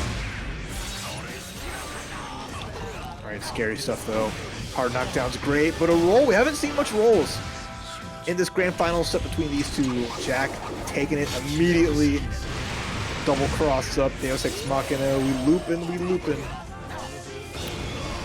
Ooh, spending again on that super, but the PRC comes through. The problem, of course, being that now you've got no resources. You only have so many ways to extend this combo without them, and sure enough, it was only a matter of time before Jack brought this to last round. Here we go again. A masterful backdash into a quick hit, roll, but the throw, hold on. Red finds a grab. Another one's here. Big damage off of that. Sure, Jack has a burst. Gets anti-aired. Losing a lot of life here. That Thunderbird loop putting in work for Red. Jack didn't have a good answer for it. They're going to have to keep that in the back pocket. Remember that win condition to get through this, but it's going to be tough because Jack has found his. They always find a way. They will always have meter at the end of their combo, get these wall breaks, no problem. And at this point, Red is just praying, defending, holding on to a sliver of hope, has the burst there, and the meter. They're going to bring down the beam, orbital cannon. It gives you free opportunity to extend that pressure, and sure enough, doesn't just extend it, but takes it all the way to the bank as another game goes Red's way. Yeah, that block burst meant so much, especially the just using the orbital strike to bring Happy Chaos into the corner and making it so that all you need is just that one small hit to force out the finish. And now we're 2-2 here. Red poised to reset this bracket on Jack. It's gonna be tough. The first person to get at least 2 games on Jack in a set. Yeah, that orbital strike working the same way as what we were talking about with the Thunder, where, ooh, getting punched to Gatling. But it's about forcing the opponent to block because Goldlewis has so much power against a blocking opponent because of that Behemoth Typhoon. Okay, throws good, empty low, here we go. Deus Ex Machina on deck. No, we're gonna hold it to go for a messed up mix here. Nah, we don't even need it. We just dash out, dash in, put the hands up, and match point, tournament point Jack once more. We may have shocked Jack awake here, playing a lot more precise, I think, in this neutral in the last game. Look at the way he's mixing up the gun timings even, making it so hard for Red to know when to block, when to move forward. Only got 2 bullets in the chamber, though, and an opportunity for Red to force the win con. Oh, I like this challenge here. Ooh. Yeah, the backdasher's coming out for Jack, but the whip throw! Oh no, Red gonna get pieced up here into the Deus Ex. The shots come through, and now Red, low burst gauge, has a bit of meter, but this is gonna be the last chance the YRC works. Yeah, you've got that full meter, you've got that full set of bullets in the chamber. Tension gets used to force the advantage, to get out of the corner, finds the cross up into the focus, keeping those resources up, managing them masterfully, but you spent them all. Has to back off, throw in that curse. Avoids it, gets a jump in. Backdash good from Jack, a burst available for Red, gets out of dodge, 2 bullets left in the chamber, meters there, RC is good, big damage. Is it enough? Can you convert? Looks like the answer is going to be yes, and we are going to another round. The possibility for a reset. Both players likely going to have burst this round. Great backdash from Jack, but eats another BT to the face. Half-life damage is going to come through as Red is waiting to cash out one more hit. Ooh, dash back. Red's defense holding up here.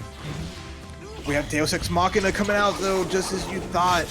Jack was on his back. Red gets blasted through, still has a burst, still has a dream, and has the life lead. See what you can do with it. Throw. Wait a minute, that should be it. As long as this connects, and it does. Red just reset the bracket. 3-2 a full course of the first part of grand finals, and now back down to big goose eggs on both sides. A fresh start, both players. Here we go. Gotta take a deep breath. Jack looked so comfortable in those first 2 games, and in the neutral, even after that, playing the advantages of the character very well, but just could not find consistent ways to beat Red when Red got them in the corner. This is what does Jack do here now? They've gotten their momentum going a lot of the times, right? That RedIAmNot, Goldlewis damage is such a big equalizer. So once we start looping this pressure, getting these Deus Ex hard knockdowns, and without Red having a burst, this is where Jack wants to be. These rounds have been so back and forth, so explosive one way or the other. It does feel like Jack has a tendency to win more rounds very convincingly, whereas Red is often fighting back, trying to get you into the corner. But I think that's just the nature of the characters that you're dealing with here, where Red is doing that life as a resource game plan to get their corner opportunity. And this man is chained up though. He is just Goldlewis swinging for the fences, but Jack once more able to jump through. Does not care. This little scrawny dude has like the biggest jumps I've ever seen. Manages to just skirt around all of this BS that Goldlewis has. Red throws a lot of meter away. The big old whiffs as Jack's gonna get this wall break here once more. You guessed it! Twin pistols. If you got him, flaunt him. Jack's definitely got them. Nice cross up. That has been a perennial threat that Jack has been using against Red throughout this set, making it so ambiguous where you're going to be on those hard knockdowns. Oh, the burst on the curse. Orbital cannon fire, but the shot into just hopping over negates it. Problem is you're predictable. Nice from Jack. He is able to get the damage, but not enough. Jack got away with murder, I feel like, at the end. Red predicted Jack's jump and got a hit, just wasn't able to extend. No, that was the answer was so good though. Saw the super, and then just took one shot, forced the block, jumped over, waited it out. Sure, got punished like slightly, but whatever. We're not forced to block the big beam, and that makes Red have to be in like a tough position because they spent bar. They're not going to get a lot of meter, even if they got some pressure afterwards. So Jack with all the answers, taking the cheat sheet home. Okay, slowing it down, going for the poke there, trying to catch Red running in. But Red, actually, the character was too slow to get spaced out by that. And even when you think Jack ain't gonna have the bar for that, Finds a way. No problem. Always. Keeps Deus Ex Machina in the chamber. Okay, good throw. This is the start. Thunderbird setup, and you're in the corner. You cannot afford to drop this corner. Oh, that's a good start though. These big whip punishes. 2S. A burst out from Jack. Recognize they can maybe bring this back. Has some bar. Oh, I don't know though. With this block string, goes for the dash back and gets called out. The timing just right from Red. You know, a few times that that backdash does not work out. But wake up back throw, and Jack says, "Cool, thanks for taking me to the corner." Yeah, I got something for you. Back throw putting in work. 5D gonna convert this time. Great catch, great focus as well. Always has time for that. The optimization into the Ex Machina. Hard knockdowns for days. Goes low. Keeps going low. Okay. We love going low. Justin Wong style. Right now, the throw is a nice little deviation to the plan. We blast away our troubles, and now once more, is it gonna be the Goomba Stomp? No, it's just a shot, the flap flap, pew pew. What can you do? Right, round 3 in game number 2 of the reset. Starts off well for Jack. Able to push Red backwards, even though you're FDing, even though you're blocking, you're slowly losing ground. Is able to finally get the Thunderbird and gets a lot of positioning off of it. Oh, here we go. The big counter hit, no burst to save you. So patient, but you have to be. But Jack, maybe too patient here, doesn't have an answer, doesn't know how to escape. Jumping for joy, playing hopscotch with the corner, but Red continuously just hitting you over the head with that casket, unrelenting. You got one thing you can do really well, and you have like 8 different ways to do it. Then god damn it, I'm gonna swing this thing around. I'm gonna just, until I'm dead, I will continue to practice my preferred martial art of just swinging around a big box. Jack Made it is pointy struggling. just to be a little mean and do more damage. Jack is struggling so hard in the corner.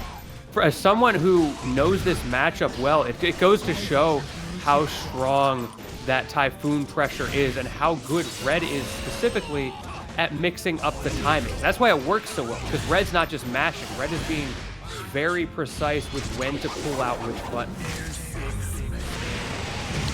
Okay, nicely done. The Deus Ex loops, continuing the maneuver. YRC good from Red into the Sasha, blasting through and forcing Jack to just chill. Block, wait. There's a nice amount of chip damage there, but when you're that far behind, gonna need more than that, and Red not able to find it, going on the back foot in game number 3. Ooh, but here we go. That's it, knockdown's good. Wow. We're just playing the minigame of when am I gonna swing? And Red keeps winning the minigame. So good at that timing. Trying to even up the rounds here and looking pretty poised to do so. If you just get one more opening, sure enough, dash up low. Again, we gotta stick that little leggy out. And now here we go, rubber round. Who can go up 2-1? Can Red finally get a lead in this set? Having to win the first set just to put Jack in losers. If Red can get this, go up 2-1, they are poised to make a big win here against Jack. Just saw, I think, a critical lack of confidence from Jack. Went for a cross-up, got the hit, but didn't hit confirm off of it. Not confident that they were going to get it. And that gave Red a free opportunity to swing in neutral when it should have been Jack's combo to take. Being this far in and losing confidence like that is not a good sign for the next game for Jack. Yeah, I mean, this is where we are. Red takes the lead, is in control. Jack, not lost, not down and out, but just can't compete with this damage that Red is able to manage to find time and time again. Different timings, the small little decisions, every little thing from Red, making it work and taking advantage of every chance. Because again, a big one-shot character. Jack uses up that burst and can't find their escape. But this time, though, they're in control. Just a little bit more. Clearly it is not over yet. Great answer back from Jack. You know the win con as Jack. The problem is you haven't figured out how to overcome the lose condition, and Red has been a little bit better at forcing their win con than you have, and a little bit better at getting out of your win at the same time. And so that war of attrition, the consistency that we talked about at the beginning of the set, is just barely in Red's favor, as Jack does take a round. All right.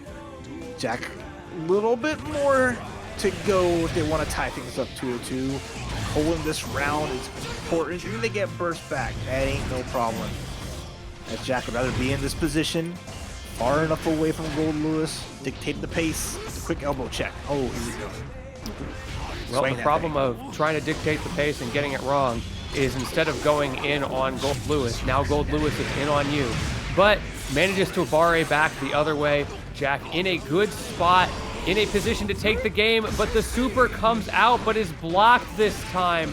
Jack was ready for it. The adaptation, the confidence has not been shattered as we move to game number 5 of Grand Finals Reset. Wouldn't be a Tampa Never Sleeps that I'm on if we don't get game 5 Grand Finals Reset. If we don't go the full docket.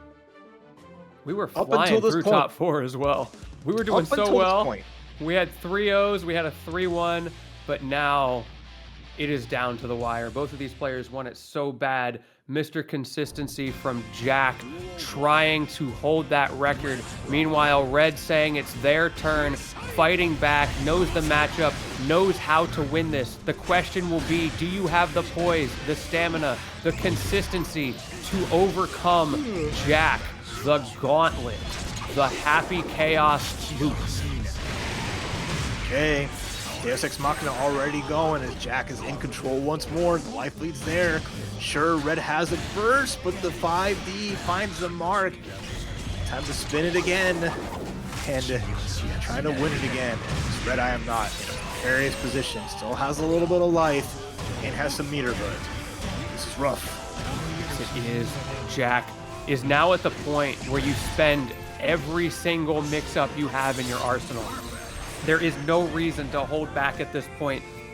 As a perfect comes out, Red on the back foot, literally and metaphorically, as we're seeing the dashbacks coming out, the Gatling gun maybe searching for answers a little bit, but you gotta watch your meters as the cross-up from Jack comes out, the 5D extension comes out as well, forcing out the burst.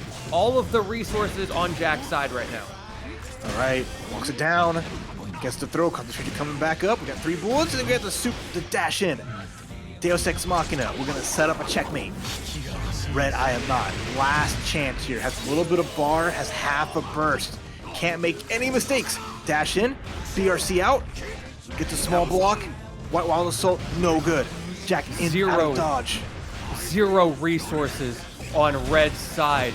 Jack has whittled them all away, and a final 5D is possibly going to do it. Will you continue the combo to the corner? Yes, you will. And with that, Jack in game 10 is going to be your TNS Guilty Gear Strive number 182 champion.